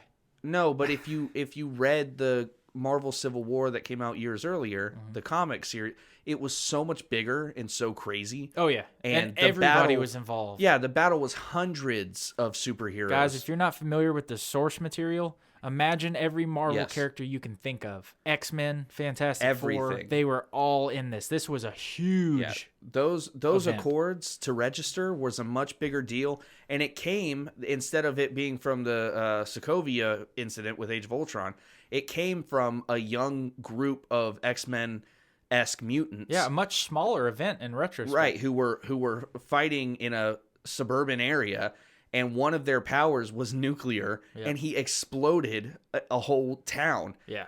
He exploded and destroyed a whole town. Yeah. And it made them realize that these mutants and these metas and these supers have been going unchecked. Such an amazing storyline. Spider-Man is, instead of just recruited by Tony Stark, he's split between, the whole story is wrapped around how Spider-Man works for Tony Stark, but he's also really close with Captain. So he's having to choose back and forth between who, and then he finally he goes with Tony. Yeah, this is huge. And unmasks on live television. Says, "My name is Peter Parker and I'm Spider-Man." And that was a huge event. He gives him the Iron Spider suit, and it's just badassery ensues. Which they touch on that a little bit in Homecoming at the end, which is funny. Because, yes, in Civil War, he reveals his identity. He gets the Iron Spider. And then at the end of Homecoming, he gets the Iron Spider in Infinity War. No. I'm talking about the book. Oh, the book, yeah. But yeah, we'll talk about. And it was a there. much more mature, like, experienced Spider-Man, and not that I'm not going to complain, because those things obviously they couldn't be done. Yeah. Not in this arena, but I will say, compared to that source material, the movie seemed so small. And I will say that the Captain America you get in the book, nothing against Chris Evans, but that Captain America is way more badass than Chris Evans could ever dream of being. The same thing with there's a current mini series out right now done by Chip Zdarsky. It's called Spider-Man Through the Ages or whatever, Life of Spider-Man or whatever. And it's basically every issue is a different decade. The first issue was the 60s, second one 70s, on and on and on. And it's basically showing this would be Spider-Man if he started in the 60s like he did and actually aged through the timeline. And what's really cool about that idea is that just the fact that, again, we get different events that happen through a different, like, age Spider-Man, different experiences and whatnot. But Captain America himself is the same Captain America who's just so stuck. So he goes to war because back at, when the, like, Vietnam was happening, he goes to help the war efforts. And when he gets over there, Iron Man is also over there helping America. And it's kind of their own Civil War idea happening there, because Captain ends up defecting because they saw that they were not only fighting the war, but they were killing innocents in Vietnam. So he's over there protecting the innocents of Vietnam. Everyone's calling him a traitor. And it just kind of perfectly showed Captain America as who he is. And it reminds you of that same Captain America from the Civil War storyline. And you just reminded me of a great part of dialogue from the film where they're talking about the Accords. And it's funny because, like, and they took a lot from the book. They really did. Obviously the two teams, or if you want to call them teams, but Cap led the pro Accords. Tony led the pro Accords. Cap led the against. And they had good points. Like, it's funny. I sat there watching the film, and I'm like, I get both sides. And that's why they're split. I mean, that's why you get people on each side, because they're both right. I think they even say that at one point. They're like, they are both right. No, that's the book. Doctor Strange goes, they're both right. Because they're like, why aren't you getting involved? You can stop all this with, like, a snap of your fingers. And he says, they're both right. I have to just let it play out, which I thought was sick. But in the movie, there's a great line of dialogue, kind of like what you just said. And it's when Cap's like, the Accords are going to prevent us. Like, what if we have to go somewhere and they tell us we can't? Then what? Right. And it was a great point, because it goes with your Vietnam thing you were just talking about. he's in it to save people. Right. He's in it for what's right. It doesn't matter, it doesn't matter about who it is or anything like that. He's just there to save people. But it was just a great movie. Now, quick shot out of a cannon. Tom Holland Spider-Man. Thoughts? Go. I love it. I think that they gave him... It's like we were saying. In a lot of the live-action Spider-Man adaptations, we haven't gotten how smart he is as well as how strong he is. And the MCU already has been like first off the bat, we see how strong he is. When he catches Winter Soldier's, mitt, Winter Soldier throws that punch. Yeah, because Bucky even turns his head and he's like, what the hell? Yeah, he grabs it and is like, you have a metal arm? That's cool. Yeah. Immediately, we get a scope of like how strong this Spider-Man is. Yep. As well as we've seen how smart he is. I like when he ganks the freaking shield from him so easily. Right. He just snatches it and then ties him up like with that classic Spider-Man hand bind. Yeah. And he's just like, hey!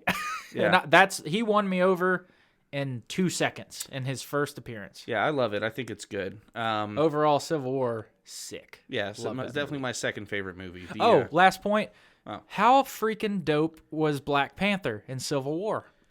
We've talked about that. Yeah, but we haven't talked about it on air. Yeah, we've talked about it together. No, we did. We talked about it last podcast. Let's talk about it again.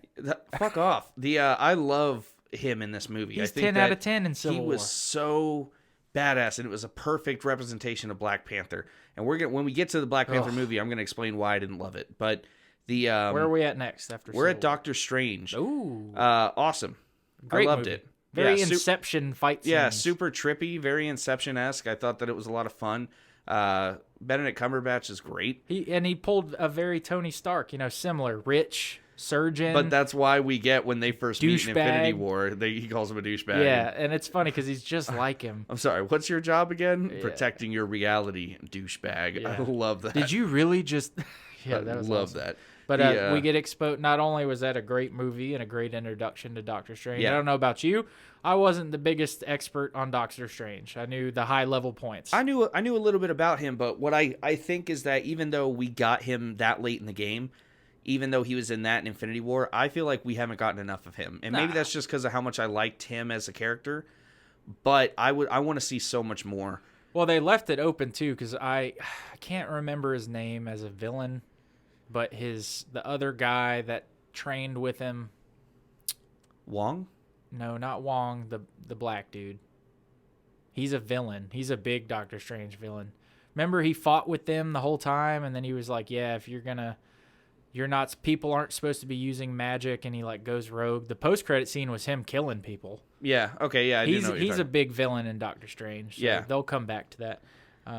Oh, absolutely they will. But that's where we got exposed to the Time Stone. Wong actually gave us a good explanation of the Infinity Stones. Yeah, we got to learn a lot about he does it again in Infinity War, where he teaches everybody else about it. It's very good. We got to learn about, what do they call them? Not the portals, but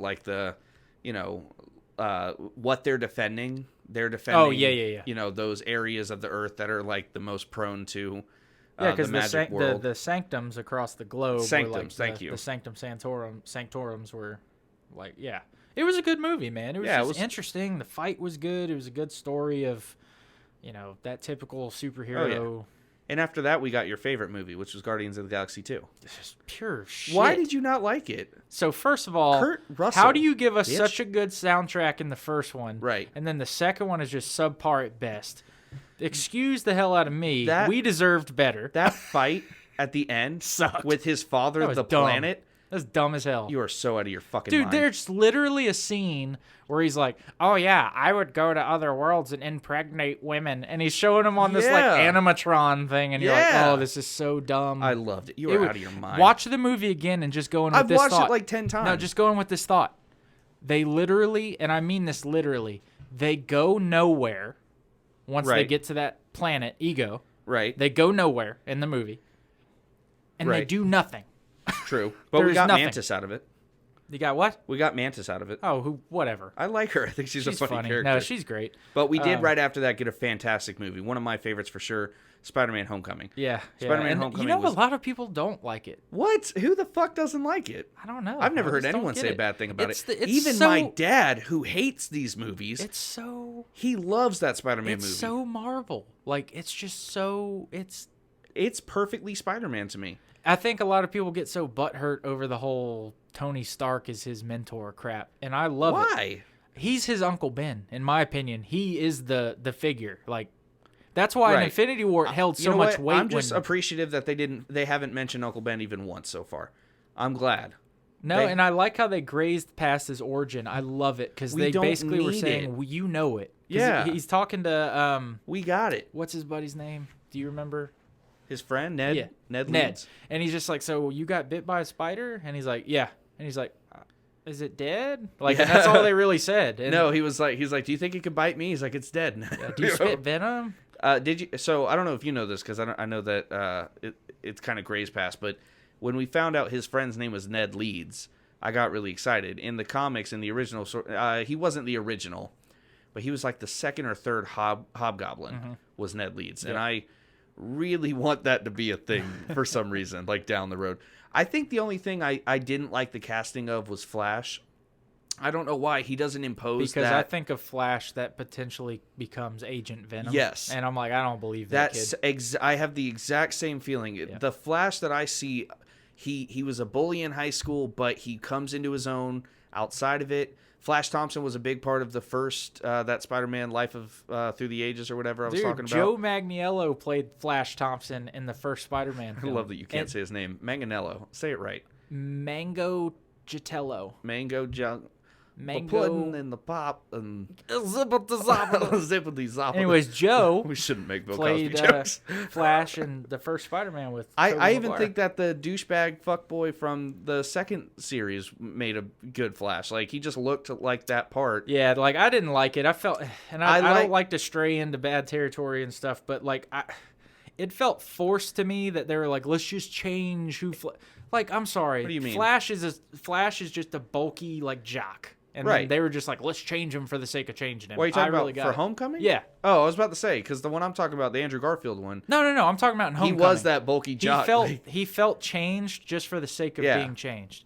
Yeah. And I'm not opposed to when they try new stuff. I really am not. So don't think I'm like some sort of dude that's like, oh, he's not white. You're going to get mad. That's not me. I'm just saying that character felt changed. Look, I couldn't care if he's white or not. What I care about is they made him like a nerd. Like he's just like a nerd who thinks he's cool, and he's not. Although when he says Penis Parker, I laugh every time. I Penis Parker every time. But you know what I mean? Like they made it so that like Flash was one of those popular bullies. He was a jock, and in this he's just a nerd who thinks he's cool and nobody else seems he to was agree. Also in the damn math club.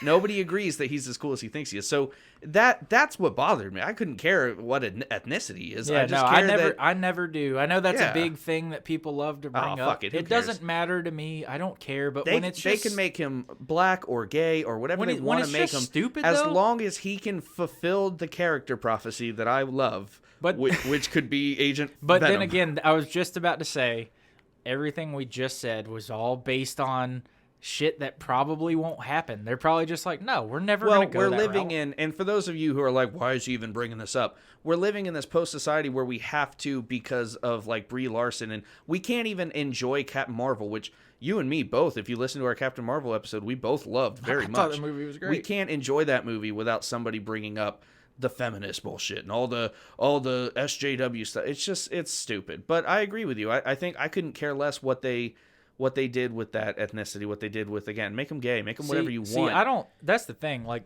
whoever wants to bring it up, because I don't pay any mind to that shit. It's not important to me. I don't care what they are. Right. I just want to enjoy it. Anyways, but how do you like tech Spider-Man? Like basically Stark Industries Spider-Man? Oh, yeah, I think it's really cool. I do, too. I'm okay with it. I love it. I think it's weird that that's, like, the first suit he ever really had, because the one that he had before it was his, like, I made it out of a hoodie. Can you even see out of these things? Yeah, made out of hoodie and goggle. Yeah. But I think it is kind of weird, but for this universe, man, it fits. We can't ignore that Iron Man's a thing, and if we're going to go with the Iron Man is going to mentor this kid, again, it's its own universe. I love it. I think it's fine. Again, the Iron Spider stuff to me is super cool. I loved every bit of it. I heard a comment Robert Downey Jr. said recently promoting Endgame that I'm not going to repeat because I feel like it's something he shouldn't have said in regards to things. so I'm not gonna say it, especially on here. But Oh, well, I'm glad that you just brought that up so that we can't hear it. You know what's the only criticism I would give about that Iron Spider suit, which isn't even a criticism because it looked great. Yeah. We got like, one of the big parts of that Iron Spider suit is those arms that comes out, the big spider legs. Yeah. And we got that for him to catch himself in that one scene. But when he was fighting Thanos, I would have loved to see those come out and just do stuff. I don't know. However you're going to choreograph that. Well, when he catches the Guardians and stuff, which was hilarious, and he was like, I'm sorry, I don't remember anybody's name. And he starts catching everybody. Yeah. When he catches Mantis, he uses it when he's rolling and stuff. Yeah, it's more like a defensive... Yeah, but I would have loved to see... I don't know. I get what you're saying. Because that was my favorite thing from the Civil War comics. I was like, oh. Well, plus, I like how he's red and gold in the comics. That's what I'm saying. Looks sick. And he got... So what I think they did with this was the arms were pretty gold, or yellow at least, but he had that shimmer to him in this movie. Yeah. Or in, Infinity War. He had that shimmer, so it forgot a little bit of the gold, but... Yeah, he had a gloss coat. The original Iron Spider costume, by the way... For those of you who haven't seen it, is the coolest thing in the world to me. It's pretty badass. I don't think the new one, the one in the movie doesn't hold a candle to it, but it's still pretty cool. Yeah, the one in the movie's cool. Like I like it a lot. But yes, the one in the source material is the shit. So Thor Ragnarok came after Spider-Man Homecoming. How'd you feel about Ragnarok? Dude, I was basically like dancing in the theater. This movie was so fun. We got a lot of Hulk. We got a lot of Thor. First Thor movie I liked. And I feel like I think that is a common thing for a lot of people. It was the first Thor movie that I enjoyed. You know what's weird is I can see why you didn't like even the first one, even though I liked it. I can see why you didn't like it, and we can all see why we didn't like the second one. But I think it's odd that as much as those movies aren't loved, he himself has been loved through the whole process. Well, did you? He recently said that like Ragnarok was the first one he really enjoyed doing. Really? Yeah, Chris Hemsworth himself said it. He said, I felt like before, like, I was very limited with what I could do. Yeah.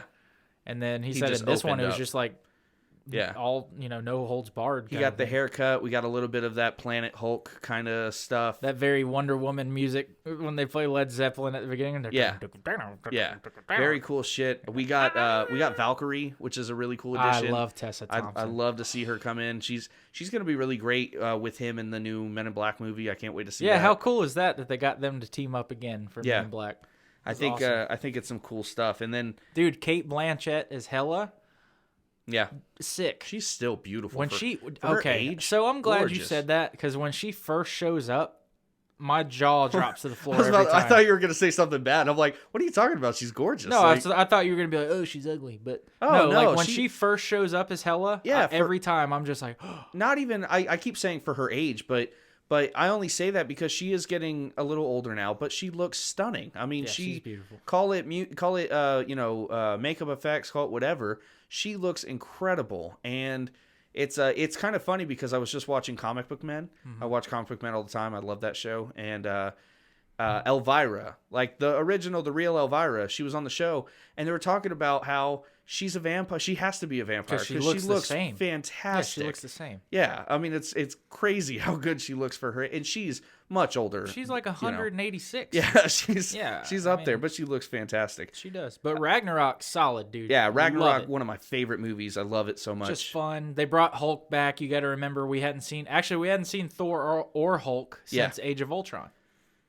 Yeah. Yeah. They were absent in Civil War. Now, let's go back on our list here. So, we're at Ragnarok. So, 1, 2, 3, 4, 5. There was 5 movies since their last appearance. Both of them. I didn't even think about that. It's crazy. Because they were absent in Civil War, both of them. They were absent in Civil War. We didn't see either of them in Doctor Strange. None of the Guardians of the Galaxy. That's so crazy when you think about it. Yeah. That's the cool stuff about looking at all this big picture. Right. Like, that's 5 films. Let's just say it took a year and a half between each or something. I don't know. That's a long time. But let's get into Black Panther. Here's the thing about Black Panther. I just want to start. Is that I went back and watched it last week and very much enjoyed it more the second time. I didn't like it the first time I saw it. Now, there's a couple reasons why I didn't like it the first time I saw it. One, it was very overhyped. It was very overhyped for what it was. I think it still is. It had a lot of cultural significance, and I understand that, and I think that's great for what it is. Maybe call it my white privilege, but it didn't hit me the way it hit everyone around me. And that could be due to the fact, if we're being honest, that I have been represented. My race and my gender and everything has been represented with these movies. I haven't needed that. I haven't had that space that needed to be, fulfilled. That being said, the real reason I didn't like the movie, because I thought Eric Killmonger, regardless of what you say, was a great villain. I thought he was great. I love Michael B. Jordan. What I think they did wrong with that movie was they put T'Challa in the back seat. They made him feel so not T'Challa. He wasn't like a threat at all. Yeah, like he seemed like a child almost. Like he's like, I'm so unsure about what I'm doing. And it's like, no, you were a badass 2 movies ago. What are you doing? Well, that's so funny you said that, because I was actually rocking and rolling the first time I saw this in theaters. I was like, all right, I'm digging it. I love this movie. And I really was. Killed Andy Serkis, and I was like, ouch. Mistake. Yeah. Because I was like, you should have kept him around. Right. Because he could have been like that recurring minor villain. Right. Anyways, I was like, all right, I can move past that. But here's my deal. When Killmonger, okay, mind you, he just shows up. Wakanda is supposed to have never been discovered, like, ever. Well, hold on. Granted, they're saying that that's Andy a testament to him. A testament to him that because his father raised him to know what Wakanda was, and he found all of his father's. Well, Andy Serkis told him where it was. No, I know, but he had his father's journals. He found all of his father's stuff, so he grew up with this understanding of Wakanda, right? Oh, Claw was his name. Sorry, that just popped in my head. First and foremost, so that's just a testimony to him that he went through. They said he was special ops. They said that he went through the military. He had such a high, confirmed kill count, and he trained his whole life to get to this moment now. Yeah, but I didn't like how he just strolled up and was like, here's a body. And I mean, I get it. Like, and he just strolls in the council and he's like, I want to fight for the throne. And they're just like, okay. And then he does it, and then that's it. And I'm like, wow, he just walked in and did this. I don't know. I disagree. He presented his argument. They by their customs and their own traditions, he technically had a right to do what he did. I mean, maybe I just felt it was like, maybe it happened really fast. Yeah, maybe that's what it was. Yeah, it just kind of went by. But the thing that I didn't like was they kept giving him these little quips that was like he kept having to interject a fact that he's family. Like, hey, auntie, like, stop it. Like, we don't need that. Well, the funny thing is like, there's a lot of things about Killmonger I love. Like, all the scenes of him and his father. Right. Those, I mean, that's some touching shit. Like, it really was. It makes you feel for him at times, especially when he gets the powers of the Black Panther. Right. And he sees his dad again. Right. And I'm like, dude, this is great. Although, like, what you just said about, like, the hey, auntie, I'm like, some of this dialogue is shit. Some of his dialogue sucks. Terrible. Yeah. And I know Michael B. Jordan is a great actor. He is a great actor. He's fantastic. I will say I love the Victor Zsasz-esque scars. Yeah, that was cool. Because that was the thing, Pretty right? cool. For his body count, he had those scars, those welts. Dude, how sick was his suit? The Killmonger suit. I love it. Yeah, it's cool in the grand scope of things, but I think, again, so the big problem that we had at the end was all the fight scenes, especially with British homeboy who the colonizer. They kept calling him, the colonizer. He was in the virtual ship. The guy from Lord of the Rings and all that stuff. Yeah, so that stuff was he played Bilbo Baggins. The Hobbit. But he he was great. And why can I not remember his name? But he was great, and those fight scenes were great, and you got all the big CGI like rhinos and stuff, and I thought it was cool. It was the outside fight scenes were cool. Yeah, the one where they're down in the fight thing. I loved it. The thing is, when we get down to the subway system that they had, it was so. And I've said this every week. I'm not the one to complain about CGI because fuck you. These movies cost millions of dollars. We're doing the best we can. But the way that they did it, it just looked weird. It was cheesy. It kind of looked cheesy. Again, I don't mind that they had to do it CGI. Of course they had to do it CGI. But to complete its cheesiness, that you just basically had the old like Nintendo 64 video game system where you have two of the same character who are just rendered different colors.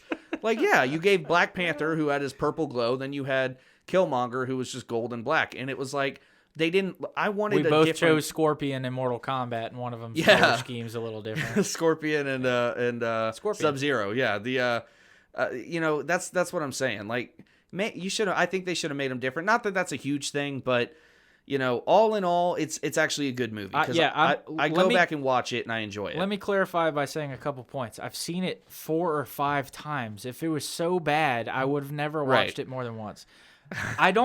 It's not in my top 10 out of these 22 films. Yeah. But it's not awful. I'd say it's in my top 10.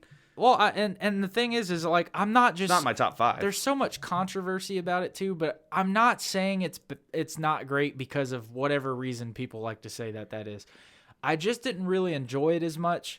I will say that the saving grace for me is when they did the typical Killmonger's still alive, and I'll save you, and he said, fuck that. And then he just decided to die. Well, that was sick. I dug that. That was awesome. Yeah, that was a true testament like to for his my character. honor. And that speech he gave as he's dying, that was just cool to me. But that was awesome.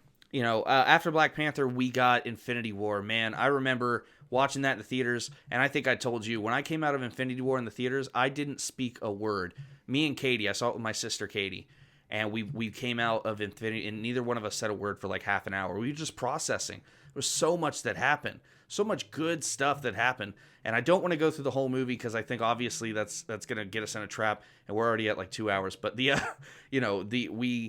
gosh, it was such a perfect, excellent movie, and I don't think any movie could top it. I don't think any of us expected where that movie was going to leave off. We knew that in some capacity it was going to be a 2-parter.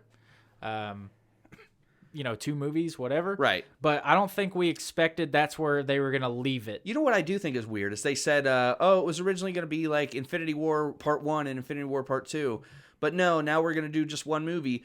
But then we totally we're getting 2 movies. It's still the same. And they were like, basically just like, aha, we fooled you. It is 2 movies, but we're naming them different things. I think all they were just trying to say is that's not the title scheme we're going for, really. I don't know. We all knew it was still going to be 2 films. Yeah, but weird switch, though. Nobody expected that they were going to... I mean, the whole... That's not new if you've read the book. Right. He dusts the shit out of half the universe. That's typical. But them leaving it at that was crazy. My big takeaways from Endgame, Infinity War, Josh Brolin's portrayal of Thanos. Yeah, that's easily excellent. There's always been debate that Marvel can't do villains. Yeah, that's been a thing from the very beginning, and I can subscribe to that a lot. Like, I feel like if you go back through it, right, a lot of their villains suck and they're empty. His fight at the beginning with sick. the Hulk, that Thanos Hulk fight where they're just beating the shit out of each other on Thor's ship. That was nuts. Yeah, but that's what's crazy is I love where that movie starts. Like, I feel like you're in the shit right away. Right. Like, there's no we build got up. it. Like, you just start off in the shit. They're all dead. He's there, and he's been coming, but they didn't feel like they had to build up. They're like, we've been building this up for decades. So there he is. It's just like, here I am. And then he breaks the Hulk's collarbone, essentially, and makes him a little bitch. I'd like to talk about a point that we talk about every time we watch this movie, which has now been 30 fucking million times, but... Yeah. I have to watch it again Wednesday in 3D. We have it on 3D. Oh, really? Yeah, we just bought it again. Between my roommate and myself, we have about 5 copies of it. Do you have a 3D TV? Yeah. Oh, really? Dope. Yeah, all the Marvel movies are in 3D. I guess I'm coming over for the Infinity War. Yeah, you're not invited. Yeah. Love you, too. So make your point, damn it. The... Pepper Potts is the most selfish human being on the planet. Oh, stop it. I am so sick of it. I'm sick of Tony, that. Don't save the world. Stop. Get off the ship, Tony. Don't you tell me you're not. World. You were telling me pregnant. that this is one person who has like the power to help save the world or save lives, and you keep threatening him with "I'm going to leave you." Well, she's pregnant at that point. I don't care. It's selfish. She I'm sorry. Him to die. It's selfish. I know you don't want him to die, but that's like every police officer's wife, every firefighter's wife. At some point, you come to grips with this is how it is, and it's dangerous. You know what I mean? They're out there saving lives and saving people. Yeah. And I just am sick of hearing the whole Pepper Potts. Tony, stop! Get off the ship, Tony! Like, and then he's like, "What? I can't hear you." Oh, I'm in space. I don't know. But my big takeaway again, still, is just the portrayal of Thanos. Which, mind you, this is the first film we've seen him in. He's been in little clips here and there, but this is our first exposure to him with dialogue. Well, no, you know what I mean, like major dialogue. And just their portrayal of him is so sick. I think all in all, to me, Infinity War was just pretty much a perfect movie for fans. It gave us everything we could want. We left the theater upset. We had so much action and so much like aha moments throughout the whole movie. What else could we really have asked for from that penultimate, I know technically Captain Marvel's the penultimate, but that penultimate, movie to this Infinity Saga. The Hulk. That's probably... Yeah, but come on, Dude, how... we all wanted him to bust out of the Hulk buster armor. But think about how hard we're about to get that in the, in Endgame. I thoroughly believe that the Hulk is going to play a huge part in Endgame. And, anybody who knows the comic books knows that Thanos, one of the few things that Thanos himself is afraid of is the Hulk in certain adaptations. I think him being under the impression that he just worked the Hulk in about 5 seconds is going to come back to haunt him. Yeah, for sure. I mean, there was a line, and you just read the Infinity Gauntlet series. Mm-hmm. There was a line in Infinity Gauntlet where he talks about how he no, it was after Infinity Gauntlet, but he talks about how he actively will avoid the Hulk if he's in the same during the time where the Hulk, like the Planet Hulk stuff was happening. He was across different areas of space, which technically was Thor Ragnarok, right? Exactly. Cool. But he says in the comics how he's like, if there's anything I actively avoid conflict with, it's the Hulk. Because in the comics, he doesn't just get pieced up. The more he gets pieced up like that, he gets angrier and stronger and angrier and stronger. And it's scary. Oh, that made me think, too. I was talking about how long they were absent. Bruce Banner, even longer, hasn't been around since the last transformation in Age of Ultron. Right. When he transforms in Sokovia... When she goes, hey, big guy, that the sun's getting awful low. Hey, big guy. You don't see Bruce Banner, and that's years. Yeah. Like, he's Hulk for years and years and years and years. But when Heimdall used the Bifrost right before he dies and sends him to Earth, right, becomes Bruce Banner again. I don't know. Maybe the Hulk's like, I want to stay in a little while. Well, he, again, I think it's great. I think he's going to play a huge part. I'm sure that he will. I think what's really interesting is that, like, again, in the Thanos series, like the Donny Cates Thanos series that was, last year, the year before, we got Thanos Wins, which was him going to the future, and future King Thanos, who has pretty much wiped out all life across the galaxy or across the universe, has the Hulk chained up as a pet in his, like, basement. Like, he conquered the Hulk, and I don't know. I think that's so cool. But I say that, too, when I'm like, we all wanted him to come bursting out of the Hulkbuster armor, which we did, but we also didn't know how that movie was about to end. I think we all fell into that whole, well, how are they going to stop him so, like, real quick? Well, I think it was apparent they did that just to fucking tease us, because they were like, they kept putting him in peril, and the only thing we know is that when Banner's in peril, he's going to Hulk out, and he never did. In the promos and the trailers, you see Hulk running in Wakanda, so that was another good deception. They lied to us. Also, too, if I'm being honest, I didn't think he was going to get all the stones in one movie. That's probably my biggest shock from that movie. Yeah. I was like, wow, he got them all. I'm glad. I think that gives us so much more room for future, I still think that he doesn't even understand the scope of his power yet. He didn't even really use all... He never did. Other than the snap, he didn't use all the stones. Yeah, the snap itself. He snapped. And as soon as he got it, Thor fucked him up. Absolutely. And then he snapped, and I'm thinking in this movie we're going to see some just wild shit. So the last two movies, one we're really just not going to talk about, Ant-Man and the Wasp. It was an okay movie, wasn't great. The only thing we got out of it was that they were building that device to go into the quantum realm. Which I think will play a big part. Yeah, also. Of course. That's going to play a big part. Other than that, it was kind of a stupid movie. I'm sorry. I hate to say it. It was okay. It was fun. Yeah. But I got nothing from it. You just got a lot of fun Ant-Man stuff, like stuff he can do that nobody else can do. So they made it, it was fun. We got some Lawrence Fishburne, which was cool. Yeah, the only thing, like you said, is they showed the quantum realm, and he hinted to something that he was getting out of the quantum realm in that post-credit scene that he was going to use to help Ghost. And then you see, obviously, that Hank Pym, what's her name? Van Dyne? Janet Van Dyne. Yeah, you see that they get dusted. So you're like, oh, yeah, this is all at the same time. Yeah. So that was about it. And then we come to Captain Marvel. Yeah. I loved it. I'm sorry. I loved did too. Captain I liked Marvel. it a lot. Goose is the true hero. I think Goose is going to actually be the one to take down Thanos. Goose, the kitty cat, if you're not familiar. He's a Flurgan. He's a Flurgan. Is it Flurgan? I don't care. Whatever. He's a tabby. He's an orange cat. Yeah, he's a tabby cat. I like Brie Larson. I don't care what anybody says. I've had a crush on her a long time. I thought she was fine. If you guys want to know exactly what we thought of the movie itself, go watch or go listen to our Captain Marvel episode, which is like 3 or 4 episodes back, 2 or 3 episodes back. But really, to me, the only purpose that one served was introduce the character and explain where she's been. Yes, but it was a good origin. It was a fun origin, and it answered some questions. And we got callbacks to Ronan. We got callbacks to a lot of stuff. Yeah. So I loved it. I loved it all. And you know, again, we did a whole episode on it, so we don't have to go into it. Here we are, 4 days away. Yeah, God, I'm so ready for Endgame, but.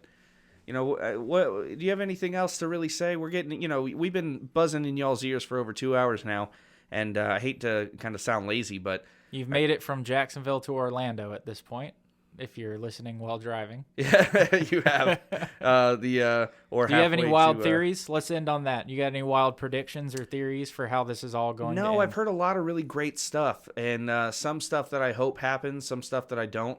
Kevin Feige just said the other day, once again, that confirms that he, in his scope, Captain Marvel is stronger than Thanos. So we will see how she plays out. There's a lot of controversy over, because they filmed her scenes for Endgame before they did the movie for Captain Marvel, that there are some differences they think they didn't close the gap on. Other than that, I like Brie Larson as an actress. Everybody's so afraid, the people that have issues, they're so afraid that she'll be the one to deliver the killing blow. And they're like, what do you mean? We've watched these guys for 10 years. It's not because she's a chick. It's just that she just got here. Yeah. I don't think she will. I don't think she will be the one. I don't think I'll be upset if she does, though. But I don't think she'll be the one. Yeah, I just wouldn't be that upset if she does. It's gotta be, as long as it's a really good group effort. I mean, I gotta say, seeing Iron Man do it, that'd be. It's gotta be Cap, and he's gotta die. Does it gotta be Cap? And he's gotta die. It's gotta be Cap, and he's gotta die. You know what? I'll give you that. Or at least get transferred back to the 40s and stay there. Well, and again, the thing that you and I have talked about is he has to die, or he has to go somewhere, just like you said. Yep.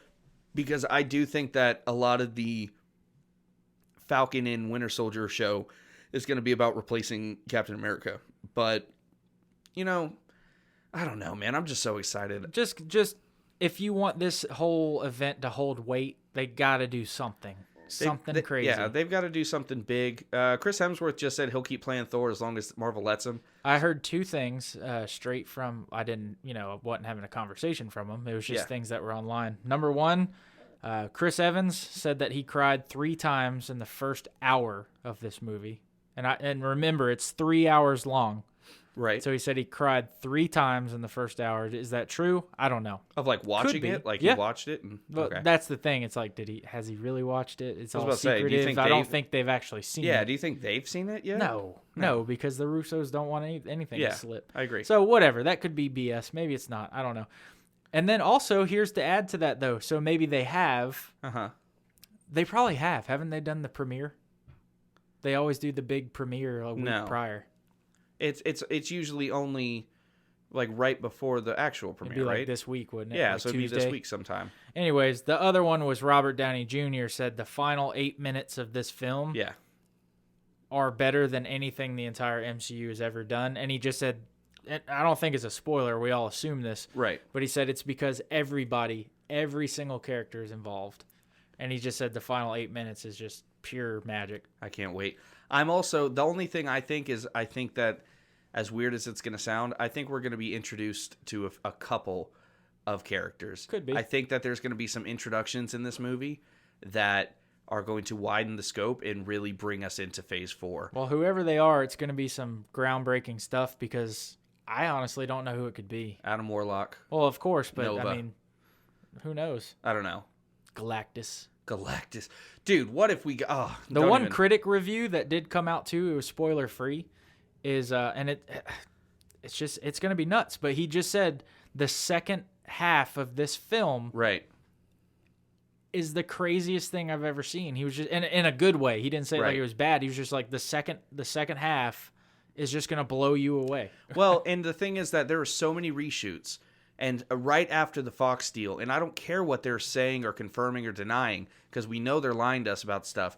I think X-Men we might. or Fantastic Four. I think we might get some kind of Wolverine, X-Men, Fantastic Four, something in a post-credit scene, or I don't know. But what if those scratches really did come from Wolverine? that's what I'm saying. Those scratches on his face. That Thanos' face. people are speculating that he had a run-in with Wolverine once already, and that would be dope. That would be ridiculous. But well, guys, the next time that you hear our voices, I will have seen Endgame. yes, and I will not. And I will spoil the whole film We for will a talk small about- fee. we will For talk 10 about Gotham, and we're gonna have a lot of fun because me and Matt are both big fans of the show. for $10 a question, I will reveal whatever answers you want. You're a for whore. Endgame. You're such a. But yes, the fucking Gotham whore. finale is this Thursday. The series finale. I'm super excited. Yeah. We all know it's going to be a time jump. See Batman. I think we're going to get more Batman than any of us ever thought. Right. I think it's going to be like 10 minutes worth of Batman, to tell you the truth. Well, I don't know. The whole episode is taking place in the future.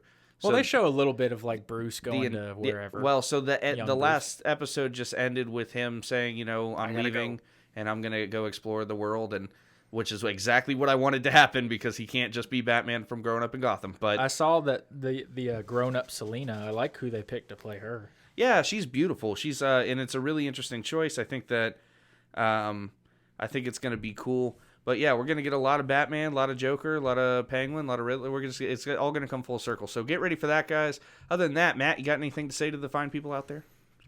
Enjoy Endgame. Yeah. Seriously. Thank you guys again for listening. And good night, Matt's mom. Oh God. Bye. Good night, Mom.